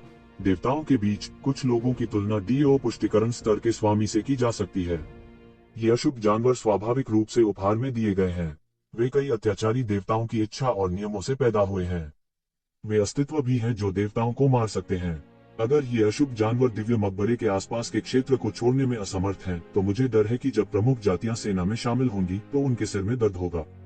म्यू युंगसी ने समझाया। हाँ, ये जिवेन ने सिर हिलाया। अगर हम उन अशुभ जानवरों में से बहुत से सामना करते हैं, तो यह हमारे लिए भी एक बड़ा खतरा होगा। वह अपने हृदय में सतर्क हो गया। एक भगवान को पागल करने में सक्षम होने के लिए, ऐसा करने में सक्षम होने के लिए किस तरह का भयानक दृश्य होना चाहिए। अचानक आसमान से गहरे हरे रंग की लपटों का एक समूह आया। यह नर्क में नाचती हुई लौ की तरह था। तभी उन्होंने आसमान से एक उल्कापिंड जैसा पत्थर गिरते देखा। इसने आकाश को काट दिया और नियमों में अनगिनत परिवर्तन किए। फिर यह जमीन पर गिर गया। बूम! ये जिवेन कार्रवाई करने ही वाली थी कि उसने मुयोक्सी को यह कहते सुना, चिंता मत करो, यह हम में से एक है। उसने देखा कि ये जिवेन की आंखों के नीचे पत्थर एक इंसान के रूप में बदल गया। वह लगभग 2 मीटर लंबा था और अपने 30वें दशक के आदमी जैसा दिखता था। हालांकि उसकी त्वचा नरक की आग की तरह थी। यह गहरे हरे रंग का था। उसका पूरा शरीर आग की लपटों से जल रहा था। उनकी आंखों में एक शक्तिशाली आभा भी थी जो सभी दिशाओं में नीचे की ओर देखती थी। यह एक बहुत शक्तिशाली विदेशी रेस मास्टर था। हालांकि यह अजीब नहीं था। स्वर्ग में बहुत अधिक शक्तिशाली जातियां थीं। यहाँ तक मुयोक्सी भी इंसान नहीं थी। वह एक विदेशी रेस मास्टर भी थे। यह सिर्फ इतना था कि वह आमतौर पर एक मानव रूप में बदलना पसंद करेगा। ऐसा इसलिए था क्योंकि मानव रूप साधना के लिए सबसे उपयुक्त शरीर था। ये जिवेन, यह हेलफायर कबीले का एक दुर्जय विशेषज्ञ है, अक्सू, मुयूसी ने कहा। ये जिवेन ने इस दौड़ के बारे में एक वरिष्ठ के निजी पत्र से पढ़ा था। यह एक बहुत शक्तिशाली जाति भी थी। यह अफवाह थी कि यह जाति नरक में रहती है। यह एक अजीब जीवन रूप था जो नरक के शक्तिशाली सिद्धांतों के अनुसार पैदा हुआ था। अरकास ने ये जिवेन की तरफ देखा। उसने अपनी भौहें उठाई और उसकी आंखों में एक तेज चमक उठी। युंगसी, क्या ऐसा हो सकता है कि तुम्हें यह व्यक्ति मिल गया हो? ये एक ऐसा मिशन है जिसके बचने की संभावना बहुत कम है। क्या ऐसा हो सकता है कि आपको हमें नीचे खींचने के लिए ऐसा कोई व्यक्ति मिला हो? अरकास ने ठंडेपन से कहा। ये जिवेन ने अपनी भौहें सिकोड़ ली। अरकास की उसके प्रति शत्रुता बहुत प्रबल थी। ये शिवेन इसे लगभग तुरंत ही महसूस कर सकती थी। अरकास, यह कोई नहीं है जो हमें नीचे खींच लेगा। यह हमारी हिडन वैली की नई पीढ़ी का एक युवा विशेषज्ञ है, मुयूसी ने उत्तर दिया। उसकी दसियों हजार साल की उम्र की तुलना में ये जिवेन, जो केवल 1000 साल की थी, को केवल एक युवा मास्टर के रूप में माना जा सकता था। युक्सी, मुझे डर है कि तुम्हारे जैसे अनुभवी देवता को एक नवागंतुक का नेतृत्व नहीं करना चाहिए। अरकास अभी भी उदासीन दिखे। यह देखकर कि अरकास अभी भी दबंग था, मुयूसी थोड़ा नाराज थी। उसने कहा, वह एक नवागंतुक नहीं है। आपको पता होना चाहिए कि एओ चाओजोंग का क्लोन भी उससे हार गया था। वह उतना कमजोर नहीं है जितना तुम सोचते हो। आओ चाओजोंग का क्लोन। अरकास की आंखें थोड़ी चमक उठी। बेशक वो ये शिवेन से नहीं डरता था। इसके बजाय वह एओ चाओजोंग से डरता था, जिसके नाम ने दुनिया को हिलाकर रख दिया था। हजारों साल पहले से एओ चाओजोंग की प्रतिष्ठा आसमान छू गई थी। अब ऐसी अफवाहें थीं कि उनकी शक्ति साधु क्षेत्र में एक दिव्य गुरु के बराबर थी। हालांकि यह केवल एक अफवाह थी, लेकिन यह उन्हें एक अलग रोशनी में देखने के लिए काफी थी। ये जिवेन ने केवल एओ चाओजोंग के क्लोन को हराया था और उनके पास उसे एक अलग रोशनी में देखने के अलावा कोई विकल्प नहीं था। हालांकि ये शिवेन की ओर उसकी निगाह अभी भी काफी मित्रतापूर्ण थी। ये जिवेन एक दयालु व्यक्ति नहीं थी। चूंकि अरकास का उसके प्रति रवैया दोस्ताना नहीं था, इसलिए वह मुस्कान के साथ उसका अभिवादन नहीं कर सकता था। वह केवल उसे ठंडी दृष्टि से देख सकता था। मुयोक्सी दोनों के बीच फंस गया था और यह अवश्यंभावी था कि उसे थोड़ा अजीब लगा। चूंकि युंगसी तुमने यह कहा है, तो मैं और कुछ नहीं कहूंगी। हालांकि वह रुक सकता है या नहीं यह युनकेजी और अन्य लोगों पर निर्भर करता है। जब समय आता है यह कहना मुश्किल है कि क्या वह उन्हें पार कर सकता है। अर्कस ने ठंड से सूंघा और बोलना जारी नहीं रखा। थोड़ी देर के बाद आकाश से एक और हवा भेदी ध्वनि आई और कुछ आकृतियां नीचे उतरी। वे 3 पुरुष और एक महिला थे। पुरुषों में से एक सुंदर और शिष्ट था और उसकी आंखें असीम तेज थी। वह वीर दिखता था और उसके पास एक पीढ़ी के प्राकृतिक अधिपति का असर था। उसके पीछे एक और अधेड़ उम्र का आदमी था। उसका सिर मनुष्य का था परंतु शरीर बकरी के समान था। उसके पास केवल एक मानव का आकार था और वह एक और अजीब जाति थी। उनके बगल में नागा जनजाति का एक सदस्य था। उसका ऊपरी शरीर एक सुंदर स्त्री का था लेकिन उसके निचले शरीर में सांप जैसी पूंछ थी। यह स्पष्ट था कि यह उसका मूल शरीर था। पहुंचने के बाद वह आसमान से उतरते ही पैरों की एक जोड़ी में बदल गई और वह एक साधारण महिला से अलग नहीं दिखी। इन तीनों लोगों के पीछे एक विशालकाय अजगर था। बादलों से उतरने की प्रक्रिया में यह भी एक युवक के रूप में बदल गया। वह दबंग था और उसकी भौहों के बीच एक अप्राप्य अहंकार था। जैसे ही ये 4 लोग पहुंचे पूरा महाद्वीप अचानक असीम जबरदस्ती में आच्छादित हो गया। वे सभी अमर स्तर के शिखर पर शक्तिशाली विशेषज्ञ थे और उनकी शक्ति असाधारण थी। युक्सी, तुम यहाँ पहले हो। नागा जनजाति की महिला पैदल चलकर मुयुक्सी के पास गई और खुशी से बोली। जाहिर तौर पर दोनों के बीच संबंध काफी अच्छे थे। हमने एक दूसरे को 100 साल से नहीं देखा है। ठीक है, आपकी साधना में बहुत सुधार हुआ है। युक्सी, यह है। नागा जनजाति की महिला ने ये जिवेन को देखा। वह थोड़ी हैरान थी और चिढ़ाते हुए बोली, क्या यह तुम्हारा छोटा सा प्रेमी है? क्या? बकवास मत करो, थोड़ा हंसी। सावधान रहो या मैं तुम्हारा मुंह फाड़ दूंगा। मुयुक्सी ने तिरस्कार पूर्वक कहा। यह हिडन वैली से मेरा छोटा भाई है, ये जिवेन। जूनियर भाई, ये मैं आपको मिलवाता हूँ। यह मेरी अच्छी बहन है, नागा जनजाति की रानी मोना। ओह, यह छोटा भाई है। उसकी बकवास मत सुनो, वह सिर्फ एक छोटे कबीले की नेता है। वह रानी नहीं है। नागा जनजाति की महिला गण मोना स्पष्ट और सुरीली आवाज में हंस पड़ी। वह न तो दिखावटी थी और न ही घमंडी और एक शिविन के बारे में अच्छी धारणा थी। मुयुक्सी का परिचय सुनने के बाद अहंकारी आदमी और ड्रैगन जनजाति के विशेषज्ञ की आंखों में तेज चमक आ गई। ये जिवेन, हर कोई एक दूसरे को जानता है, मैं आपको दूसरों से मिलवाता हूँ। यह युनकेजी है, यह यांग जुपिंग है और यह है। मुयुक्सी ने उस आदमी का परिचय एक वीर रूप के साथ किया और एक मानव सिर और एक बकरी के शरीर वाले आदमी का ये जिवेन से परिचय कराया। हालांकि जब उसने ड्रैगन जनजाति के विशेषज्ञ का परिचय कराया तो वह अचानक रुक गई क्योंकि वह उसे नहीं जानती थी। ये जिवेन ने उसके चेहरे पर अजीब अभिव्यक्ति देखी और उसके दिल में राहत महसूस की। उसे यह भी अजीब लगा कि मुयुक्सी ने उसे यहाँ आने के लिए कहा था और वह उसकी स्थिति के बारे में बहुत कुछ जानती थी। तो वह उसके और ड्रैगन कबीले के बीच की कई शिकायतों के बारे में कैसे नहीं जान सकती थी। इसलिए उसने ड्रैगन कुल के विशेषज्ञों को यहाँ आने के लिए आमंत्रित किया था। इसलिए ऐसा नहीं लगता था। उसे पता नहीं होना चाहिए था कि ड्रैगन जनजाति का यह विशेषज्ञ आएगा। मैं आपको मिलवाता हूँ। यह ड्रैगन जनजाति का विशेषज्ञ है जिससे मैंने हाल ही में दोस्ती की है। उसका नाम एहो शाओकिंग है। इस समय एक वीर दिखने वाले व्यक्ति युकेजी ने अपना मुंह खोला और कहा। उसने ये जिवेन को देखा और उसकी आंखें बहुत दोस्ताना नहीं थी। ये जिवेन कांप गई। इस युकेजी की ताकत असाधारण थी। वास्तव में वह अक्सू से कहीं अधिक शक्तिशाली था। वह कोई साधारण पात्र नहीं था। मुयुक्सी ने अजीब तरह से ये जिवेन को देखा। उसने उम्मीद नहीं की थी कि ऐसी लापरवाह गलती होगी। युक्सी, क्या आपने अभी कहा कि यह आपका कनिष्ठ शिष्य है? हालांकि वह हिडन वैली का सदस्य है, यह ठीक है अगर वह सामान्य रूप से एक साथ इकट्ठा होता है, लेकिन यह मिशन बहुत खतरनाक है। अगर वह मर जाता है तो हमें दोष न दे। युकेजी ने ठंडेपन से कहा। ऐसा लग रहा था कि एक शिवेन अगले सेकंड में उन अशुभ जानवरों के हाथों मर जाएगा। हम युनकेजी, आप गलत हैं। यह वही व्यक्ति है जिसने एओ चाओजोंग के क्लोन को हराने का दावा किया था। एक्सू ने आखिरकार इस समय अपना मुंह खोला। सबकी निगाहें येक शिवेन पर टिकी थी। यह स्पष्ट था कि एओ चाओजोंग की प्रतिष्ठा बहुत अधिक थी। यहाँ तक वे भी उसके द्वारा प्रभावित हुए बिना नहीं रह सके। क्या वास्तव में ऐसी कोई चीज है? लेकिन यह कुछ भी नहीं है। एओ चाओजोंग का क्लोन कितना शक्तिशाली हो सकता है? मैं इसे एक हाथ से कुचल सकता हूँ। यह कुछ भी नहीं है, युकेजी ने तिरस्कार पूर्वक कहा। उसने सोचा कि तथाकथित क्लोन केवल एक साधारण दिव्य इंद्रिय क्लोन था, इसलिए उन्होंने इसे गंभीरता से नहीं लिया। ओह, तुम वही जीवेन हो जिसने हाल ही में एओ चाओजोंग का चेहरा खो दिया है। इस समय एओ शाओकिंग, जो उसके पीछे थे, ने अपना मुंह खोला। उसके चेहरे पर थोड़ी जिज्ञासा और थोड़ी ठंडक थी। एओ चाओजोंग हमेशा से मेरा लक्ष्य रहा है। मुझे भविष्य में ड्रैगन ट्राइब के नंबर 1 जीनियस के रूप में उसकी जगह लेनी चाहिए। इसलिए मैं यह नहीं कह सकता कि मैं उसका दोस्त हूँ, लेकिन आप हमारे ड्रैगन द्वीप के खिलाफ गए हैं बार बार। मैं देखना चाहता हूँ कि तुम कितने मजबूत हो, तुम्हारी हिम्मत कैसे हुई। हम उद्धरण चिन्ह।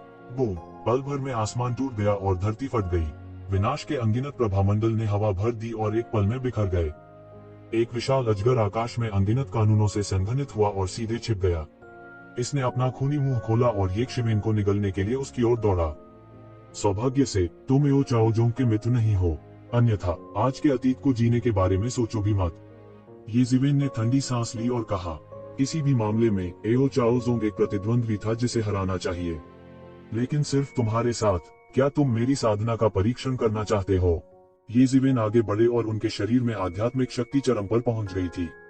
उन्होंने सीधे मुक्का मारा। यह रीइंकार्नेशन फिस्ट के 6 पाथर्स थे। शक्तिशाली पशु दाव, अनगिनत क्रूर पक्षी और जानवर एक उन्माद में निकल पड़े।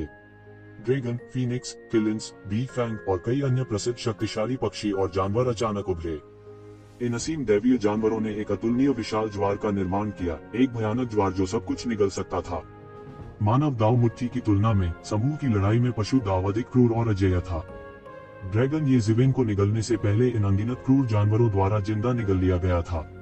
इन क्रूर जानवरों ने अपनी गति नहीं खोई और एओ शाओकिंग की ओर दौड़ पड़े। धिक्कार है, यह पशु दाव कैसे हो सकता है? एओ शाओकिंग की खेती शक्तिशाली थी, साथ ही उनका जन्म भी ड्रैगन द्वीप जैसे लंबे इतिहास वाली सेना में हुआ था। वह बहुत ज्ञानी था और पशु दाव की प्रसिद्ध और अत्याचारी मुट्ठी तकनीक को पहचान सकता था। यह सिर्फ इतना था कि उनकी धारणा में ऐसा लगता था कि कोई भी इस तरह की अत्याचारी मार्शल तकनीक का अभ्यास नहीं कर सकता था, क्योंकि उनके पास अभ्यास करने के लिए क्रूर जानवरों और पौराणिक जानवरों के इतने सारे रक्तसार नहीं थे। इसके अलावा उन्होंने इस हद तक पशु दाव का अभ्यास किया था। यह बस अविश्वसनीय था। वह बार बार पीछे हट गया। एक पल में ही वह पशु दाव के हमले से बचने के लिए सैकड़ों मील पीछे हट गया था। ड्रैगन जाति की गति तकनीक अत्याचारी होने के लिए भी प्रसिद्ध थी। हालांकि यह दानव पंखों जितना अच्छा नहीं था, फिर भी यह दुनिया की कुछ आंदोलन तकनीकों में से एक थी। सभी कानूनों द्वारा अभेद्य और सभी क्लेशों से अविनाशी। वह दहाड़ा और उसके शरीर से सुनहरी रोशनी फूट पड़ी। ये सुनहरी रोशनी विशाल और शक्तिशाली थी। उन्होंने सब कुछ अलग कर दिया, यहाँ तक दुनिया में सर्वव्यापी कारण और प्रभाव भी अवरुद्ध हो गया था। येजिवेन का पशु ताओ तुरंत इन सुनहरी रोशनी से अवरुद्ध हो गया और शून्य में गायब हो गया। इस समय उसने पहले ही येक्षिवेन के खतरे के स्तर को बार बार बढ़ा दिया था। उसने येजिवेन को जरा सा भी कम आंकने की हिम्मत नहीं की। वह पागलपन से दहाड़ा और उसके हाथ सीधे एक विशाल सील तकनीक में घनीभूत हो गए। स्वर्गीय ड्रैगन सील। विशाल स्वर्गीय ड्रैगन सील एक बार फिर से 9 पंजों वाले सुनहरे ड्रैगन में बदल गई। यह बड़ा और बड़ा होता गया, जैसे कि यह सब कुछ निगल सकता है। यह वास्तव में स्वर्गीय ड्रैगन सील है। सैकड़ों वर्षों तक उसे न देखने के बाद मुझे उम्मीद नहीं थी कि उसने स्वर्ग को चुनौती देने वाली इस तरह की साधना पद्धति में महारत हासिल की होगी। यह युनकेजी था। वह एओ शाओकिंग को बहुत लंबे समय से जानते थे। वे अपनी यात्रा के दौरान सैकड़ों साल पहले एक दूसरे को जानते थे। हालांकि उस समय एओ शाओकिंग को नहीं पता था कि स्वर्गीय ड्रैगन सील का उपयोग कैसे किया जाता है। युकेजी को उम्मीद नहीं थी कि एओ शाओकिंग को पता होगा कि अब इसका उपयोग कैसे करना है। वह मदद नहीं कर सका, लेकिन थोड़ा ईर्ष्या महसूस कर रहा था। अन्य लोगों की तुलना में जब तक उनके पास पर्याप्त प्रतिभा थी, यह केवल कुछ समय की बात थी जब ये लोग जो अमीर और शक्तिशाली परिवारों से आए थे, दिव्य क्षमताओं और युद्ध कलाओं को प्राप्त कर सकते थे जो बाहरी लोगों के लिए प्राप्त करना कठिन था। यह स्वर्गीय ड्रैगन सील है। कोई आश्चर्य नहीं कि दंतियों के अनुसार पैट्रिक ड्रैगन एक बार अनगिनत दुनिया को एक झटके में चकनाचूर करने के लिए स्वर्गीय ड्रैगन सील पर निर्भर था। इसे दुनिया की कुछ सील तकनीकों में से एक माना जा सकता है। उद्धरण चिन्ह। यह बिल्कुल अविनाशी है। स्वर्गीय ड्रैगन सील की ऐसी प्रतिष्ठा है, ये वास्तव में असाधारण है। एक के बाद एक अन्य लोगों ने भी आवाज उठाई। एओ शाओकिंग के उनके मूल्यांकन में भी लगातार सुधार हो रहा था। उनके साधना के स्तर पर उनके युद्ध कौशल में अधिक अंतर नहीं था। हालांकि उनके द्वारा अभ्यास की जाने वाली साधना पद्धति युद्ध के परिणाम को निर्धारित करने की बहुत संभावना थी। यह सिर्फ स्वर्गीय ड्रैगन सील है। आप अभी भी एओ चाओजोंग के साथ तुलना करने में सक्षम होने से बहुत दूर हैं। यहाँ तक आपकी स्वर्गीय ड्रैगन सील भी उसके साथ तुलना नहीं कर सकती है। येजिवेन ने उपहास किया। उसके दोनों हाथों ने अप्रत्याशित रूप से एक सील तकनीक बनाई। इसने ओवरटर्निंग स्काई सील का गठन किया। इस सील तकनीक से दुनिया पलटने वाली थी। आकाश की मोहर पलटना, दुनिया को उलट देना। सर्वोच्च शक्ति लेकर येजिवेन ने एक कदम आगे बढ़ाया। उसके हाथ में पलटी हुई आसमानी सील तेजी से पलटी और एओ शाओकिंग की ओर बढ़ी। बूम! एक अतुलनीय जोरदार धमाका हुआ। उल्टा स्काई सील और स्वर्गीय ड्रैगन सील सीधे टकरा गए। आओ चोजोंग की स्वर्गीय ड्रैगन सील की तुलना में आओ शेओकिंग की स्वर्गीय ड्रैगन सील में अभी भी भारी असमानता थी। उस विशाल अजगर के सिर को येजिवेन की उल्टी स्काई सील ने टुकड़े टुकड़े कर दिया था और हर जगह खून बिखरा हुआ था। पलटने वाली स्काई सील के सामने स्वर्गीय ड्रैगन सील बहुत कमजोर थी।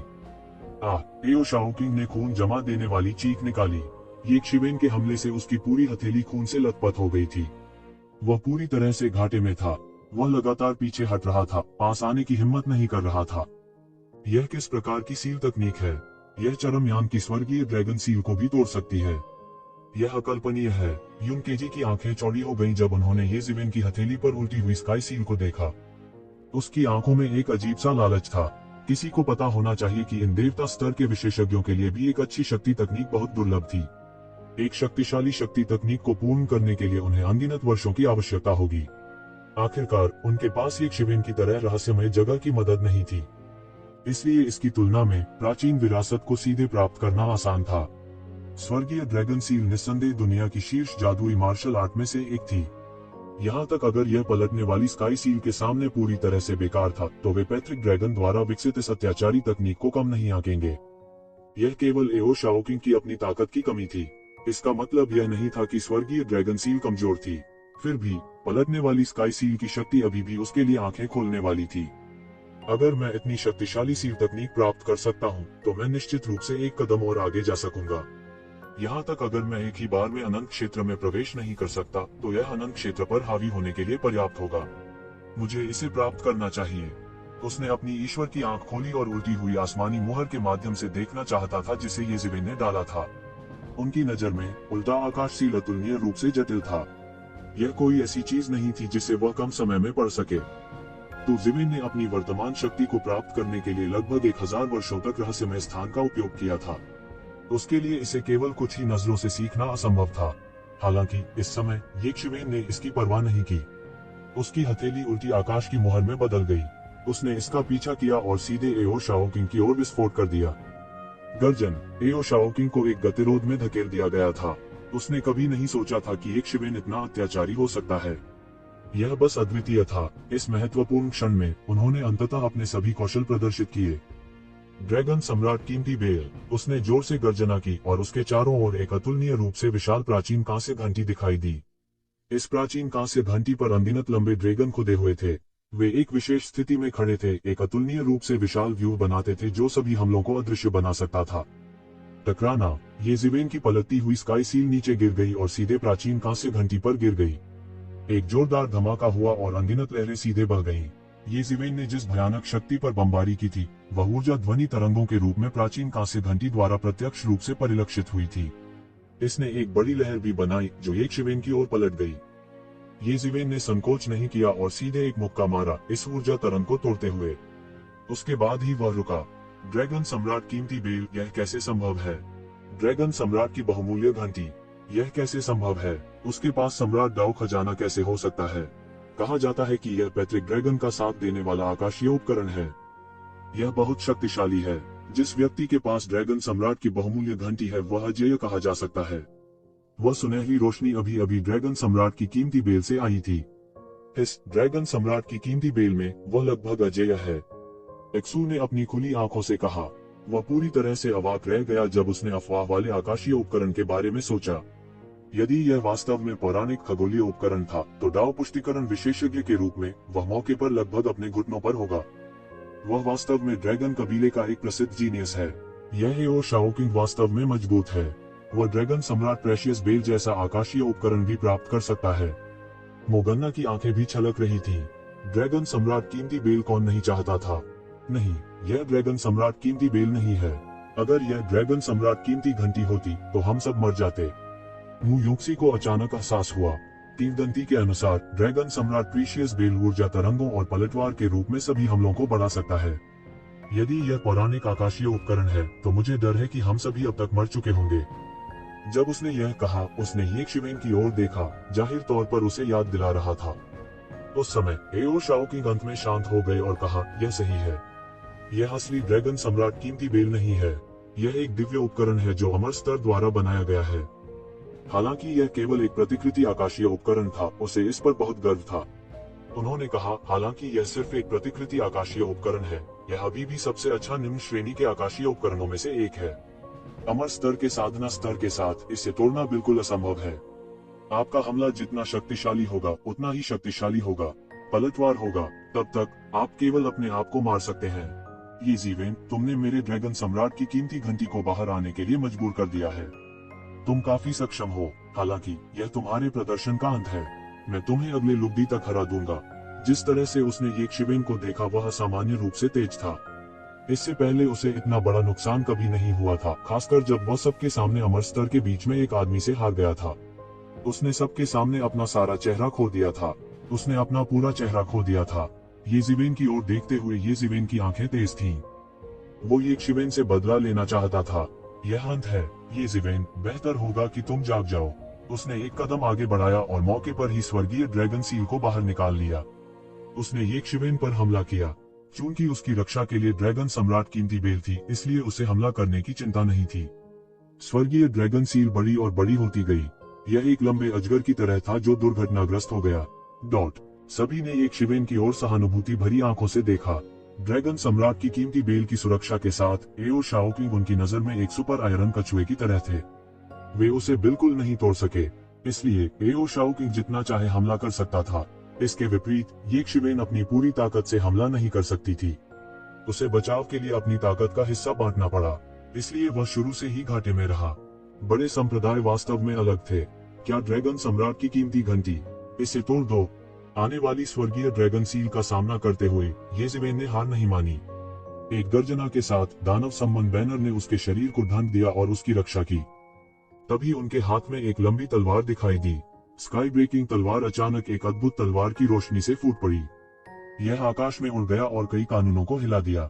हाथ में लंबी तलवार लेकर दुनिया मेरी थी। हाथ में लंबी तलवार के साथ ये जीवेन तलवारबाजी के अवतार की तरह थी। संसार कांप उठा, मानो उसकी तलवार के प्रकाश से वह चूर चूर हो जाने वाला हो। यह देखा जा सकता था कि उनकी तलवार की चमक से कुछ स्थान कांच में बदल गए थे। यह बहुत ही भयानक लग रहा था। अपूर्व शक्ति फैल गई। इस महाद्वीप पर अनगिनत राक्षसी जानवर विचरण करने लगे। उन्हें लगा कि दुनिया अचानक बदल गई है। वे सभी नियम जिन्हें वे बमुश्किल महसूस कर सकते थे अचानक तलवारबाजी के कानूनों द्वारा दबा दिए गए। यह ऐसा था मानो यह पौराणिक तलवार क्षेत्र हो। उसने एक व्यक्ति की शक्ति से दुनिया के कानूनों को दबा दिया था। उसकी ताकत की कल्पना की जा सकती थी। मेरे लिए तोड़ो। ये जीवेन के हाथ की आसमान छूती तलवार निकल गई।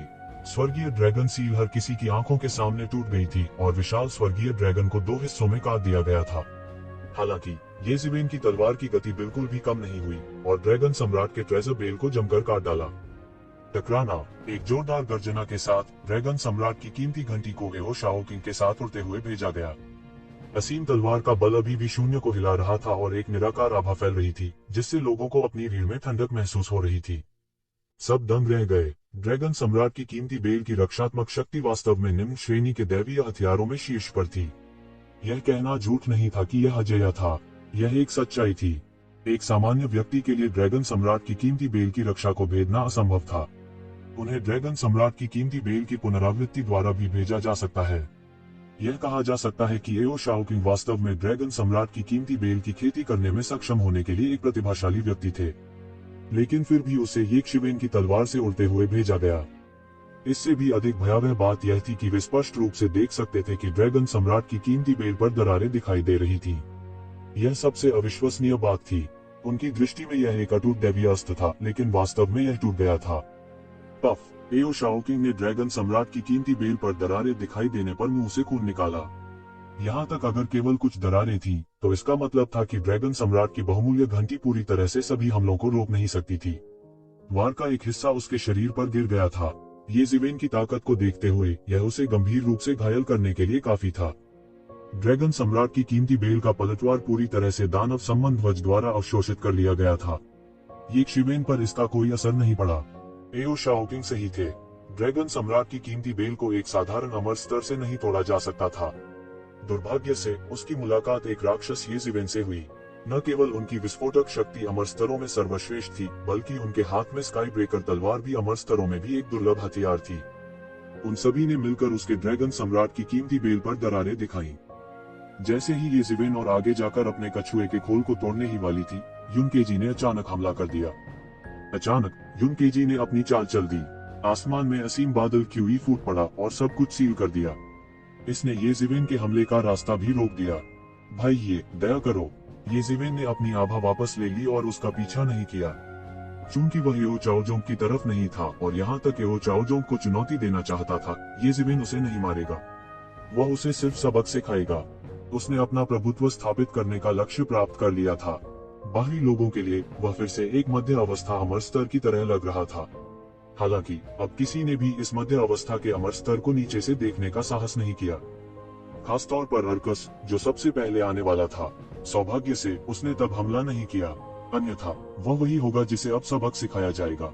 म्यूयूसी ने अपना मुंह खोला, लेकिन उसे नहीं पता था कि क्या कहना है। हालांकि उसे ये शिवेन की क्षमता के बारे में अनुमान था, यह सिर्फ एक अनुमान था। यह उसके अनुमान से कहीं अधिक हास्यास्पद था। उसने सोचा कि ये जिवेन केवल चरम स्तर के अमर स्तरों से ही अधिक लड़ सकती है। अब ऐसा लग रहा था कि वह सिर्फ लड़ ही नहीं रहा था, बल्कि वह भयानक था। उसके बारे में मास्टर का मूल्यांकन सही था। उनका भविष्य असीम था और उनकी उपलब्धियां अकल्पनीय थीं। क्यों? क्या आप उसकी मदद करने जा रहे हैं? ये जिवेन ने युनकेजी को देखते हुए ठंडेपन से कहा। हालांकि युनकेजी ने पहले कुछ नहीं किया था, लेकिन वो एक शिवेन के अनुकूल नहीं थे। स्वाभाविक रूप से ये शिवेन अब उसके लिए अच्छा नहीं होगा। ये जिवेन के रवैये को देखकर युनकेजी को थोड़ा गुस्सा आया, लेकिन उन्होंने इसे तुरंत दबा दिया और कहा, कोई बात नहीं। और शाओकिंग अभी थोड़ा लापरवाह था, लेकिन वह हमारी टीम की सुरक्षा के बारे में सोच रहा था। आपको पता होना चाहिए कि भगवान दफन स्टार महासागर खतरनाक है, विशेष रूप से धर्मराजा की कब्र। ऐसे कई खतरे हैं जिनकी हम कल्पना भी नहीं कर सकते। अगर हम एक दूसरे की क्षमताओं को समझने की कोशिश नहीं करते हैं, तो मुझे डर है कि कुछ दुर्घटनाएं हो जाएंगी। लेकिन मुझे यकीन है कि भाई ये व्यापक विचारों वाले हैं। आप इतने गणनात्मक नहीं होंगे। युनकेजी ने ये जिवेन और मूयोक्सी की ओर देखते हुए कहा। ये जिवेन ने उपहास किया। वह जानता था कि युनकेजी क्या सोच रहे थे। युनकेजी उसे शब्दों से रोकने की कोशिश कर रहे थे ताकि वह हमला जारी न रख सके। हालांकि ऐसा हुआ कि उसने हमला जारी रखने का इरादा नहीं किया। हालांकि इस घटना ने उन्हें एक वेकअप कॉल भी दिया। यह टीम उतनी एकजुट नहीं हो सकती जितनी उसने सोचा था। यह एक सामान्य हित की तुलना में लाभों का अधिक संयोजन था। सब कुछ अपने लिए ले लेने का विचार उसके हृदय में प्रबल हो गया। उसे इन लोगों से सावधान भी रहना पड़ सकता है। वे अशुभ जानवरों और दिव्य जाति से अधिक खतरनाक हो सकते हैं। हालांकि वह इसे जोर से नहीं कह सकता था। वह इसे केवल अपने दिल की गहराई में छिपा सकता था। उनकी अभिव्यक्ति नहीं बदली। चूंकि आप उसके लिए बोल रहे हैं, मैं आपको चेहरा दूंगा। हालांकि अगर वह अभी भी मुझे उकसाने की कोशिश करता है, तो मुझे एक अजगर को मारने का शो दिखाने के लिए दोष न दे। तो जिवेन ने उदासीनता से कहा। क्या कहा आपने? येओ शाओकिंग गुस्से में थे। ड्रैगन रेस दुनिया की सबसे मजबूत रेसों में से एक थी। वे अक्सर वे मानक होते थे जिनके द्वारा लोग अपनी शक्ति को मापते थे। अजगर को मारना कई लोगों के लिए गौरव का प्रतीक भी बन गया था। इसलिए इस पहलू में ड्रैगन जाति हमेशा बहुत संवेदनशील रही है। आप बहरा हैं, ये जिवेन ने बिना किसी शिष्टता के कहा। येओ शाओकिंग गुस्से में थे। वह एक शिवेन के साथ लड़ना चाहता था, लेकिन फिर उसने सोचा कि वह एक शिवेन का विरोधी नहीं हो सकता है। वह केवल त्याग कर सकता था। उसके जैसी ड्रैगन जाति के प्रतिभाशाली व्यक्ति के लिए यह केवल एक चमत्कार था। कोई भी उसे धमकी देने में सक्षम नहीं था। ठीक है, बहस करना बंद करो। हमने पहले ही कुछ समय बर्बाद कर दिया है। अब सबसे महत्वपूर्ण बात यह है कि लॉकिंग की कब्र पर जल्दी करो और दिव्य दौड़ के अवशेषों को रोको। युकेजी ने कहा। यह देखकर कि एक शिवेन अभी भी उसका सामना करने को तैयार था, उसे अभी भी थोड़ा गर्व था। उसने अपने दिल में असंतोष को मुश्किल से दबा दिया। हाँ, इस मुद्दे पर बहस जारी न रखें। इसका कोई मतलब नहीं है, मूयोक्सी ने बाहर आकर कहा। अंत में सभी अनिच्छा से एक समझौते पर पहुंचे। एक एक करके उन्होंने अपनी बच निकलने वाली बत्तियों को सक्रिय किया और दूर लॉकिंग के मकबरे की ओर उड़े। लोगों के समूह ने आगे और पीछे उड़ान भरी। हालांकि आमतौर पर बोलना, वे अभी भी एक निश्चित सीमा के भीतर थे। ये जिवेन और म्यूयूसी स्वाभाविक रूप से एक दूसरे के सबसे करीब थे। भाई, तुम्हारी आसमानी तलवार तुम्हें मालिक ने दी थी, है ना? मूयोक्सी ने टेलीपैथी के माध्यम से कहा। उसने पहले आग की लपटों के भगवान पर आसमानी तलवार को देखा था। वह तलवार थी जिसका उपयोग आग के भगवान ने ऋषि क्षेत्र के दिव्य भगवान बनने से पहले किया था। इसे बहुत कीमती खजाना कहा जा सकता है। उसने उसे कभी किसी को उपहार देते नहीं देखा था। उसे उम्मीद नहीं थी कि वो एक शिवेन को देगा। हाँ, यह वास्तव में गुरु द्वारा दिया गया एक जादू का उपकरण है। ये ज़िवेन ने सिर हिलाया। स्काई स्प्लिटिंग तलवार के बिना, हालांकि ये ज़िवेन ड्रैगन सम्राट की कीमती घंटी से नहीं डरती थी, फिर भी उसे इसे तोड़ने के लिए बहुत प्रयास करने की आवश्यकता होगी। आखिरकार वह केवल अमर स्तर की मध्य अवस्था में था, वह अमर स्तर के शिखर पर नहीं था। गुरु तुम्हारे लिए बहुत अच्छा है, मु योक्सी ने ईर्ष्या से कहा। आज जो कुछ हुआ उसके लिए मुझे वास्तव में खेद है। मुझे उम्मीद नहीं थी कि ड्रैगन जनजाति से कोई होगा। मु योक्सी ने जल्दी से माफी मांगने का अवसर लिया। उसने कभी उम्मीद नहीं की थी कि ड्रैगन जनजाति से कोई होगा। किसी को पता होना चाहिए कि ये ज़िवेन और ड्रैगन द्वीप के संबंध अच्छे नहीं थे। यह शायद एक प्रसिद्ध रहस्य था। यह कुछ भी नहीं है। आखिरकार मनुष्य प्रस्ताव करता है, भगवान निपटान करता है, ये ज़िवेन ने कहा। लेकिन दीदी, क्या इस तरह की टीम के साथ लॉकिंग की कब्र पर जाना वास्तव में ठीक है? कौन जानता है, लेकिन हमारे पास और कोई चारा नहीं है। ऐसी टीम में शामिल होना आसान नहीं है। ऐसे साथियों को खोजना बहुत मुश्किल है जो हमारे समान स्तर पर हों और कई परीक्षणों से गुजरे हों। इस टीम को बनाने में मुझे काफी समय लगा, मु ह्युनशी ने कहा। लेकिन आप निश्चिंत हो सकते हैं, आखिर हम दोनों एक ही संप्रदाय के हैं। हम उनसे तुलना नहीं कर सकते। आज आपने उन सभी को नाराज कर दिया है। शायद केवल मोगन्ना ही थोड़ा बेहतर है। आपको यूनकेजी से विशेष रूप से सावधान रहना होगा। उससे निपटना आसान नहीं है। उसकी ताकत अत्याचारी है और वह बहुत चालाक भी है। सावधान रहो, कहीं तुम उसके जाल में न फंस जाओ। ये ज़िवेन के चेहरे पर मुस्कान आ गई। उसने फिर कहा, चिंता मत करो, मुझे पता है कि मैं क्या कर रहा हूँ। यहाँ तक अगर वह वास्तव में मुझसे निपटना चाहता है तो उसके पास ऐसा करने की ताकत होनी चाहिए।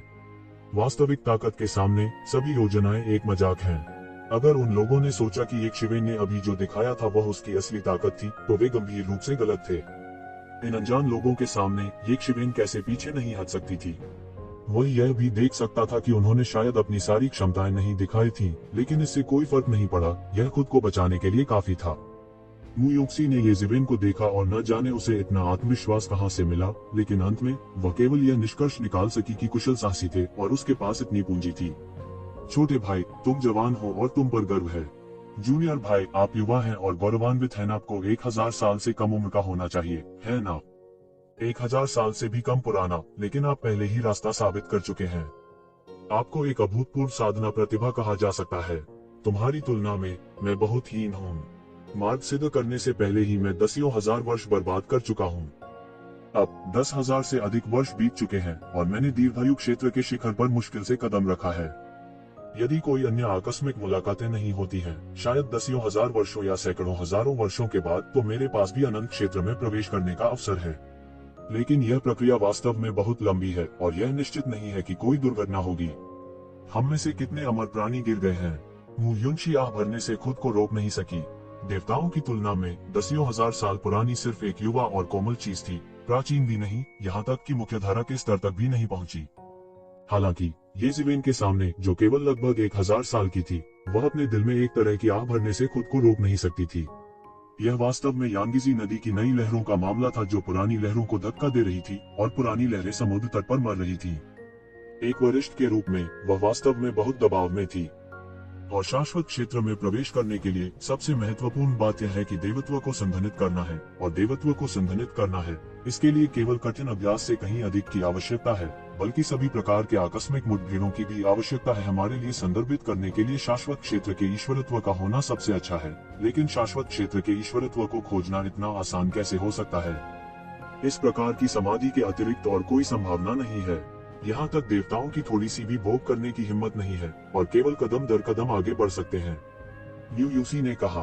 वह मु ह्युनशी की स्थिति के बारे में भी बहुत स्पष्ट था। क्या उसके लिए भी ऐसा ही नहीं था? बड़ी मुश्किल से वह आखिरकार अपना दाव साबित करने में कामयाब हो गया था, लेकिन कई कारणों से उसके पास पागलपन से खेती करने के अलावा कोई चारा नहीं था। तो क्या हुआ अगर वह ईश्वर के दायरे में पहुंच गया? क्या यह वही नहीं था? बस इतना था कि उसके पास सामान्य लोगों की तुलना में बहुत अधिक समय था, बस इतना ही। यदि हम इस समय भाग्यशाली हैं, तो हम एक ईश्वरत्व प्राप्त करने में सक्षम हो सकते हैं। भले ही यह एक क्षतिग्रस्त हो, फिर भी यह एक बड़ी बात होगी। जब ऐसा होता है, अगर हम अविनाशी चरण के सार को समझ सकते हैं, तो मुझे विश्वास है कि मैं आगे बढ़ने में सक्षम हो जाऊंगी, मु योक्सी ने आत्मविश्वास से कहा। हजारों साल की साधना व्यर्थ नहीं जाएगी। ये ज़िवेन, ह्युनशी, मुझे उम्मीद है कि 10,000 धर्म राजा के मकबरे पर पहुंचने के बाद हम एक दूसरे की मदद कर सकते हैं। हम तीनों की ताकत के साथ अगर हम एक साथ काम कर सकते हैं तो यह खुद को बचाने के लिए पर्याप्त से अधिक होना चाहिए। मोगन्ना ने इस समय अचानक दूर से अपनी आवाज प्रसारित की। तो जिवेन काफी हैरान था। क्या आप उनके साथ नहीं हैं? ये जिवेन थोड़ी हैरान थी। उसने सोचा कि मोगन्ना, युनकेजी और अन्य एक ही तरफ थे, जबकि वह और मुयोक्सी दूसरी तरफ थे। उनकी तरफ कौन है? मैं बस उनके साथ यहाँ हूँ। युनक्सी के साथ मेरे संबंध सबसे अच्छे हैं। आमतौर पर यह ठीक है, लेकिन चूंकि आप दोनों के बीच पहले से ही एक संघर्ष है, इसलिए मुझे स्वाभाविक रूप से युनशी के पक्ष में खड़ा होना पड़ेगा। मोगन्ना ने तथ्यात्मक रूप से कहा। ये जिवेन ने मुयोसी को देखा और उसे चुपके से सिर हिलाते हुए देखा। यह दर्शाता है कि वह उस पर भरोसा कर सकती है। तभी उसे राहत महसूस हुई। उसके साथ एक और मददगार था। इस मामले में उनके और दूसरे पक्ष के बीच का अनुपात 4 से 3 हो गया था और अंतर स्पष्ट रूप से कम हो गया था। हालांकि येशिवेन भी अपने ही साथियों के खिलाफ साजिश रचने से काफी चिढ़ गया था। उसका मूल रूप से अकेले अभिनय करने का इरादा था और अब वह खुद को रोक नहीं सका। कम से कम वह युनकेजी और अन्य लोगों को उसका फायदा नहीं उठाने दे सकता था। इस समय युनकेजी और अन्य लोग भी सावधानी पूर्वक चर्चा कर रहे थे। युनकेजी, आपने अभी अभी कदम क्यों नहीं उठाया? अगर हम में से कुछ लोग सेना में शामिल हो जाते हैं तो क्या वह बववा अब भी इतना घमंडी होगा?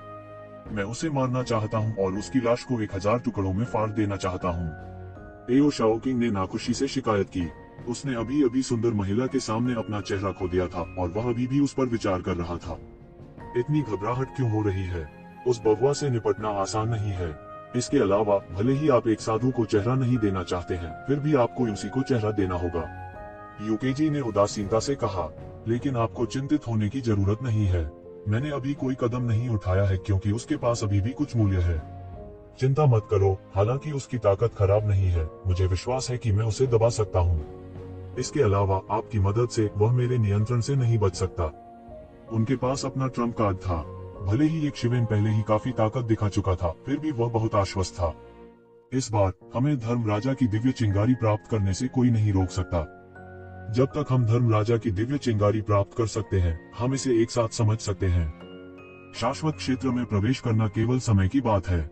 शाश्वत क्षेत्र विशेषज्ञ साक्षात देवता है। भले ही उनके शरीर पूरी तरह से नष्ट हो जाएं, फिर भी उनका पुनर्जन्म हो सकता है। यहाँ तक साधु क्षेत्र दिव्य गुरु बनना भी कोई सपना नहीं है। उस समय हम में से प्रत्येक एक क्षेत्र पर हावी हो सकता है और यहाँ तक उन शाही संप्रदायों के पास भी हमें भर्ती करने के अलावा कोई विकल्प नहीं होगा। युनकेजी ने अंत में अपना विचार कहा। यह 10,000 धर्म रोलेट छीनने जितना सरल नहीं था। यह महत्वाकांक्षा का एक गहरा स्तर था। एओ शाओकिंग, उस समय आप भी जल्दी से एओ चाओजोंग तक पहुंच सकते हैं। उन्हें क्या लगता है कि वह कौन है? वह सिर्फ अतीत के एक सेज रियलम विशेषज्ञ की पूरी विरासत पर भरोसा कर रहे हैं। वह धर्मराजा के समान स्तर पर नहीं है। आपके पास भविष्य के ड्रैगन कबीले के कुलपति बनने की भी आशा है। युनकेजी ने उदासीनता से कहा। यह सही है। जब तक यह सब मेरे हाथ में है, तब तक एओ चाओजोंग भी कुछ नहीं कर पाएगा। ड्रैगन द्वीप पर उन पुराने फोगियों को केवल एओ चाओजोंग की परवाह है और मेरी बिल्कुल भी परवाह नहीं है। मैं यह सुनिश्चित करूंगा कि वे समझे कि उनकी गलतियां कितनी हास्यास्पद हैं। जब हम सफल होते हैं तो मैं वास्तव में उनके चेहरे पर भाव देखना चाहता हूँ। एओ शाओकिंग ने जमकर कहा। उनकी राय में उन्हें नीचे देखा जा रहा था। हाँ, उन्हें लगा कि उन्हें और अधिक महत्व दिया जाना चाहिए। यदि उसे पर्याप्त महत्व दिया जाता तो वह निश्चित रूप से एओ चाओजोंग से कमतर नहीं होता। बात बस इतनी थी कि उन लोगों को समझ नहीं आ रहा था कि उसकी तारीफ कैसे करें। इन सभी लोगों की बड़ी महत्वाकांक्षाएं थीं। कोई भी अपनी साधना को इस चरण पर रुकने देने के लिए तैयार नहीं था, विशेषकर तब जब वे पहले से ही अनंत क्षेत्र के शिखर पर थे। वे शाश्वत क्षेत्र से केवल एक कदम दूर थे। इस पड़ाव पर कोई रुकने को तैयार नहीं था। विशेष रूप से जब वे केवल एक कदम की दूरी पर थे, तब उनकी महत्वाकांक्षा भी थी कि वे महान ऋषि लोक ईश्वरीय गुरु साधना में प्रवेश करें। अगर ऐसा है तो हम इस बच्चे को थोड़ी देर और जीने देंगे।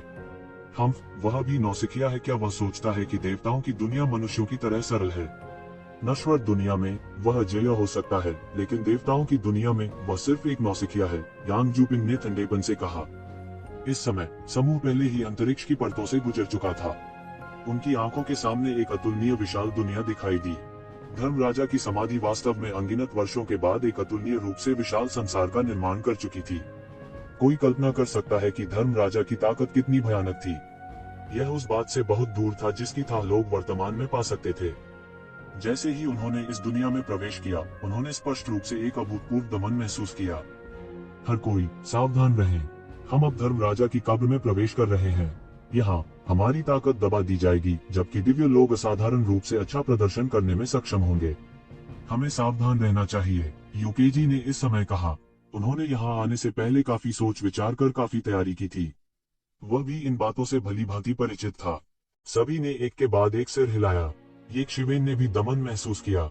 इस मकबरे को सेलेस्टियल्स की खेती के लिए उपयुक्त स्थान कहा जा सकता है। यह अन्य सभी जातियों के लिए एक मजबूत दमन का निर्माण करेगा। एक रीजेंट बिजलीघर पहले से ही इतना भयानक था। वास्तविक सम्राट लॉर्ड्स कितने अत्याचारी होंगे।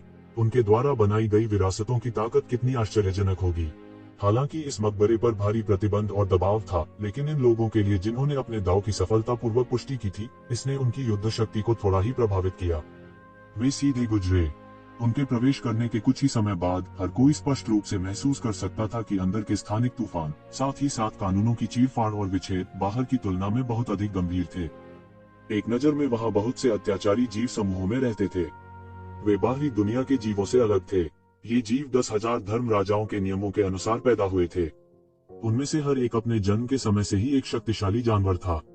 यह लगभग एक सहज वृत्ति थी। हर कोई डाउ कन्फर्मिंग विशेषज्ञ था। उनकी जीवटता मजबूत थी और उनके शरीर से फूटने वाले कानूनों की आभा इन जानवरों की आंखों में अंधेरे में जुगनू की तरह थी। वे शीघ्र ही अपनी ओर आकर्षित हो गए। यहाँ तक कई अत्याचारी दैवीय इंद्रियां जो दाव की पुष्टि करने वाले विशेषज्ञों की तुलना में थी, बह गईं और सभी पर ताला लगा दिया। हमें जल्दी से गुजरना होगा। हम यहाँ समय बर्बाद नहीं कर सकते। अन्यथा अगर हम गिरे हुए हैं और दिव्य लोगों द्वारा देखे गए हैं तो यह अच्छा नहीं होगा, यूकेजी ने कहा। हालांकि वे जल्दी ही पास के कुछ शक्तिशाली जानवरों से उलझ गए। वास्तव में वे साधारण जीवन रूप भी नहीं थे। वे शक्तिशाली तूफान तत्व थे, तूफानों द्वारा निर्मित शक्तिशाली तत्व। उन सभी के पास दाव पुष्टि कृषकों की तुलना में शक्ति थी। ऐसा नहीं था कि उनकी समझ दाव पुष्टि साधकों के बराबर थी, यह सिर्फ इतना था कि वे स्वाभाविक रूप से शक्तिशाली थे। हालांकि साधारण दाव कन्फर्मिंग विशेषज्ञों की तुलना में वे अभी भी बहुत हीन थे।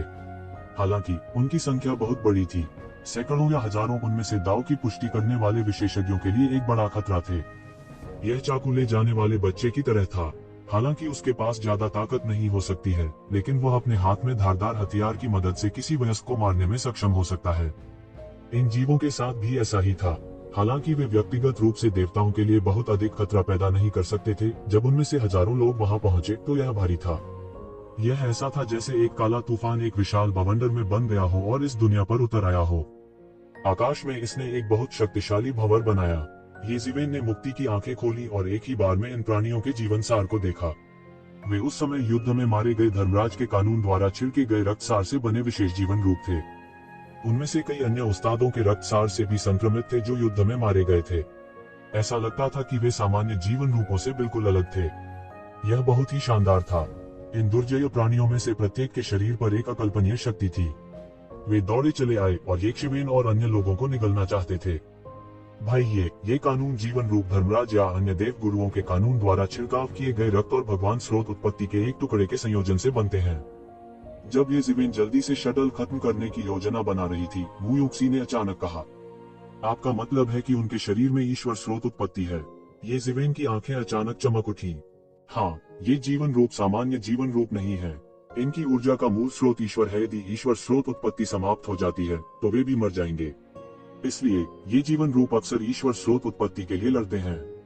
विभिन्न जातियों के बीच युद्ध भी छिड़ जाते हैं। अब हम केवल परिधि पर हैं, इसलिए हम जो देखते हैं वह कानून के जीवन रूप हैं जो धर्मराज के कानून के कब्रिस्तान में जीवित नहीं रह सकते हैं और उनके पास इन परिधीय क्षेत्रों में आने के अलावा कोई विकल्प नहीं है, वू यूक्सी ने कहा। आने से पहले उन्होंने काफी जांच पड़ताल भी की थी। कम से कम वही येज़िवेन से ज्यादा जानता था। मूल रूप से येज़िवेन को इन जीवन रूपों में बिल्कुल भी दिलचस्पी नहीं थी। हालांकि यह अब अलग था। अब उसके पास जिस चीज की सबसे अधिक कमी थी वह थी ईश्वर स्रोत उत्पत्ति। हालांकि यह भी कुछ ऐसा नहीं था जिससे हर कोई निपट सके। यह ज्ञात होना चाहिए कि यद्यपि इन जीवन रूपों के शरीर में ईश्वर स्रोत उत्पत्ति थी, उनकी युद्ध शक्ति देवताओं को भी गंभीर रूप से घायल कर सकती थी और यहाँ तक देवताओं को मार भी सकती थी। लंबे समय तक मारने के बाद एक या दो ईश्वर स्रोत उत्पत्ति को मारना व्यर्थ था। इसके अलावा यदि उनमें से बहुत अधिक थे तो इसके बजाय उन्हें मार दिया जा सकता है। इसलिए भले ही हर कोई अपने शरीर में ईश्वर स्रोत की उत्पत्ति चाहता हो, बहुत से लोगों ने इन जीवन रूपों का शिकार करने के लिए यहाँ आने की हिम्मत नहीं की। इस दौरान सभी एक दूसरे को मारने लगे। इन स्टॉर्म एलिमेंटल्स ने स्टॉर्म स्पेल लॉन्च करने के लिए हाथ मिलाया। वे घोड़ों की तरह सर पर दौड़े, आकाश को ढांकते और पृथ्वी को ढांकते, अनगिनत बिजली की चमक और गड़गड़ाहट के साथ मिश्रित। हवा और बिजली अविभाज्य थे। युनकेजी और अन्य स्पष्ट रूप से जानते थे कि स्टॉर्म एलिमेंटल्स के शरीर में दिव्य स्रोत थे। उन्होंने स्टॉर्म एलिमेंटल्स को तोड़ते हुए तुरंत उनका वध शुरू कर दिया। फिर उन्होंने स्टॉर्म एलिमेंटल्स पर बेरहमी से प्रहार किया। एक पल में स्टॉर्म एलिमेंटल्स अलग हो गए और उनके शरीर में दिव्य स्रोत तुरंत अवशोषित हो गए। चलो भी चलते हैं, मू योक्सी चिल्लाया और स्टॉर्म एलिमेंटल्स में घुस गया। यद्यपि वह नाजुक दिखती थी, उसका साधना स्तर चरम अमर स्तर नकली नहीं था। जैसे ही उसने प्रवेश किया, स्टॉर्म एलिमेंटल्स पूरी तरह से हार गए।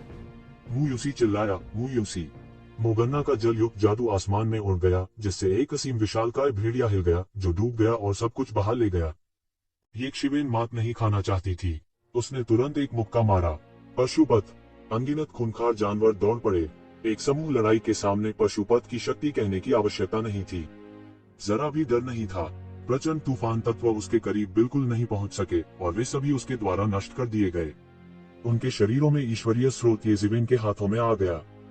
हालांकि ये तूफान तत्व अपेक्षाकृत कमजोर थे। वे एक साधारण मध्यवर्ती अमर स्तर से भी कमजोर थे। अधिक से अधिक उनकी तुलना केवल उन देवताओं से की जा सकती है जो सही रास्ते पर थे। वे अपने ईश्वर स्रोत को साबित करने में सक्षम होने से बहुत दूर थे। उनके शरीर में ईश्वर के स्रोत का केवल एक टुकड़ा था और उन्हें दयनीय स्थिति में माना जाता था। हालांकि फिर भी यह कुछ नहीं से बेहतर था। तो जिवेन ने एक मुक्का मारा और 10 से अधिक तूफान तत्व उसके हाथों दुखद रूप से मर गए। हालांकि यह जनजाति अकेले उसे सैकड़ों ईश्वर स्रोत प्रदान कर सकती थी। यह बुरा नहीं था। आखिर इस समय वह अकेले नहीं थे। अचानक जब ये जिवेन उसके सामने सभी तूफानी तत्वों को मारने ही वाली थी, अनगिनत लकड़ी के भाले बहुत दूर आसमान में छेद कर गए। उन्होंने उसके सामने दर्जनों तूफान तत्वों को तुरंत मार डाला। फिर ये लकड़ी के भाले विशाल हाथों में बदल गए और सभी देव स्रोत को बहा ले गए। मानव, मैंने इन तूफानी तत्वों की देखभाल करने में आपकी मदद की है। आपको मुझे धन्यवाद देने की आवश्यकता नहीं है। इस समय ये जिवेन के कानों में यांग जूपिंग की गर्व भरी आवाज सुनाई दी। ये जिवेन का चेहरा काला पड़ गया। यह स्पष्ट रूप से एक उत्तेजना थी।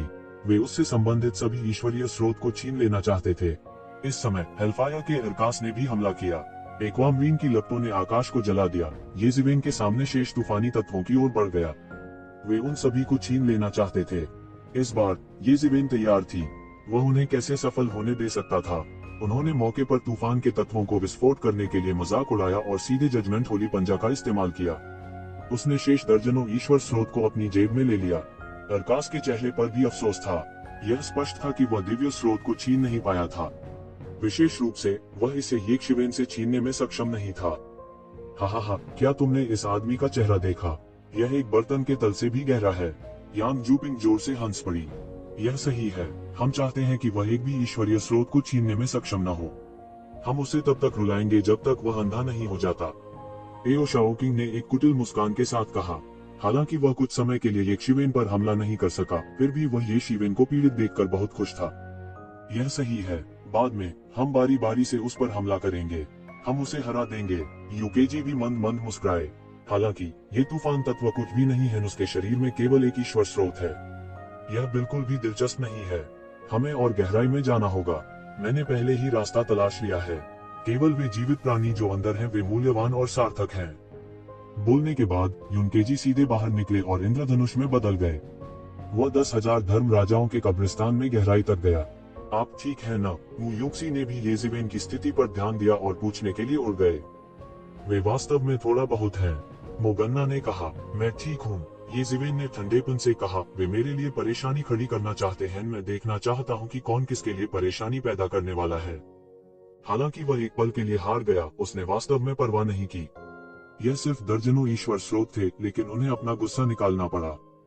उसने एक कदम आगे बढ़ाया और उसका पीछा करते हुए उसका शरीर एक लंबे इंद्रधनुष में बदल गया। जल्द ही नियम जीवन रूपों का एक और समूह उनके सामने प्रकट हुआ। ये अत्यंत शक्तिशाली क्रूर जानवर थे। उनमें से प्रत्येक एक छोटे पर्वत के समान विशाल था। उनके तीखे दांत थे और इन नुकीले दांतों से एक शक्तिशाली वज्र ऊर्जा फूट रही थी। यह बेहद भयानक था। ये शक्तिशाली क्रूर जानवर वास्तव में ऐसे सदस्यों से बने थे जो चरम शुरुआती अमर स्तर के बराबर थे। यहाँ तक कि मध्यवर्ती अमर स्तर के नेता भी थे। वे पहले के तूफान तत्वों की तुलना में थोड़े अधिक मजबूत थे। छोटे भाई सावधान, इस प्रकार का क्रूर जानवर थंडर फैंग बीस्ट है। इसे अधिक शक्तिशाली क्रूर जानवरों में से एक माना जाता है। वे समूह बनाते हैं और कभी कभी वे पास से गुजरने वाले देवताओं को लूटने के लिए 10,000 धर्मराजाओं के कब्रिस्तान के किनारे तक भी जाते हैं। वे बहुत खूंखार हैं, मु युंगसी ने समझाया। 10,000 धर्मराजा का कब्रिस्तान आज ही प्रकट नहीं हुआ था। इसमें मौजूद शक्तिशाली खूंखार जानवरों को लोग लंबे समय से जानते थे। वे वज्र कौशल विकसित करते हैं जो मेरे साधना स्तर को दबा सकता है। हालांकि इससे कोई फर्क नहीं पड़ता, मेरे पास उन्हें मारने के तरीके हैं। मोगन्ना ने उदासीनता से कहा। उसने एक कदम आगे बढ़ाया और खूंखार जानवरों के समूह में घुस गई। एक पल में उसने कुछ थंडर फैंग बीस्ट्स को मार डाला जो उस पर हमला कर रहे थे। उनके शरीर में मौजूद ईश्वरीय स्रोत को भी मोगन्ना के शरीर ने अवशोषित कर लिया था। तूफान के तत्वों के विपरीत, जिनके पास केवल एक ईश्वर स्रोत था, इन थंडर फैंग बीस्ट्स के शरीर में 2 या 3 ईश्वर स्रोत थे। उनकी क्षमताएं कुछ ज्यादा ही बढ़ गई थी। हालांकि उनके द्वारा विकसित किए गए कौशल दब गए थे, लेकिन उनकी क्षमताओं में अंतर बहुत बड़ा था। मोगन्ना पहले से ही चरम अमर स्तर पर था, उनके लिए उनसे लड़ना मुश्किल नहीं था। एनलाइटनिंग टूथ बीस्ट्स ने स्पष्ट रूप से एक सभ्य स्तर की बुद्धि विकसित की थी। वे यह भी जानते थे कि मोगन्ना और मुयोंगसी के चुपके हमले को रोकने के लिए खुद को कैसे तैयार किया जाए। हालांकि वे अभी भी सफल हुए थे और उनके चुपके से हमले की गति वास्तव में धीमी हो गई थी। वहीं युनकेजी और अन्य लोगों ने भी एक के बाद एक हमला किया। वे उनके सामने थंडर फैंग बीस्ट्स को मारना चाहते थे। इस समय एक अद्भुत तलवार प्रकाश आकाश को पार कर गया और वास्तव में उनके सामने सभी थंडर फैंग बीस्ट्स को मार डाला। तलवार की रोशनी से सैकड़ों थंडर फैंग बीस्ट मारे गए। उनके शरीरों में केवल ईश्वर स्रोत ही बचा था। इसे सीधे एक बड़े हाथ ने पकड़ लिया। फिर उन्होंने केवल एक हंसी सुनी। मैंने इन सभी थंडर फैंग बीस्ट्स को मारने में आपकी मदद की। आपको मुझे धन्यवाद देने की आवश्यकता नहीं है। इस समय युनकेजी और अन्य लोगों ने प्रतिक्रिया व्यक्त की। आखिर क्या चल रहा था? यह पता चला कि एक शिवेन ने हमला किया था। वे मूल रूप से एक शिवेन को हराने के लिए सेना में शामिल होना चाहते थे। किसने सोचा होगा कि वे एक शिवेन से हार जाएंगे? किसने सोचा होगा कि एक शिवेन उनके चेहरे पर थप्पड़ मारेगी? यह केवल हास्यास्पद था और बहुत दूर जा रहा था। तलवार की रोशनी से सैकड़ों थंडर फैंग जानवर मारे गए थे। उनके सामने का क्षेत्र खाली हो गया था और ये जीवेन ने कम से कम सैकड़ों ईश्वर स्रोत हड़प लिए थे। उन दर्जनों गॉड सोर्स की तुलना में जो उन्होंने येज़िवेन से पहले छीने थे, यह बस एक छोटी सी बात थी। उनके चेहरे असामान्य रूप से पीले थे, लेकिन चूंकि उन्होंने वही किया था जो उन्होंने किया था, येशिवेन स्वाभाविक रूप से वही करेगी। वे इस समय येशिवेन को दोष नहीं दे सकते थे। वे केवल अपने क्रोध को निगल सकते थे, अपने दांत भींच सकते थे और अपने क्रोध को निगल सकते थे। बस रुको, हम निश्चित रूप से आपसे संपर्क करेंगे।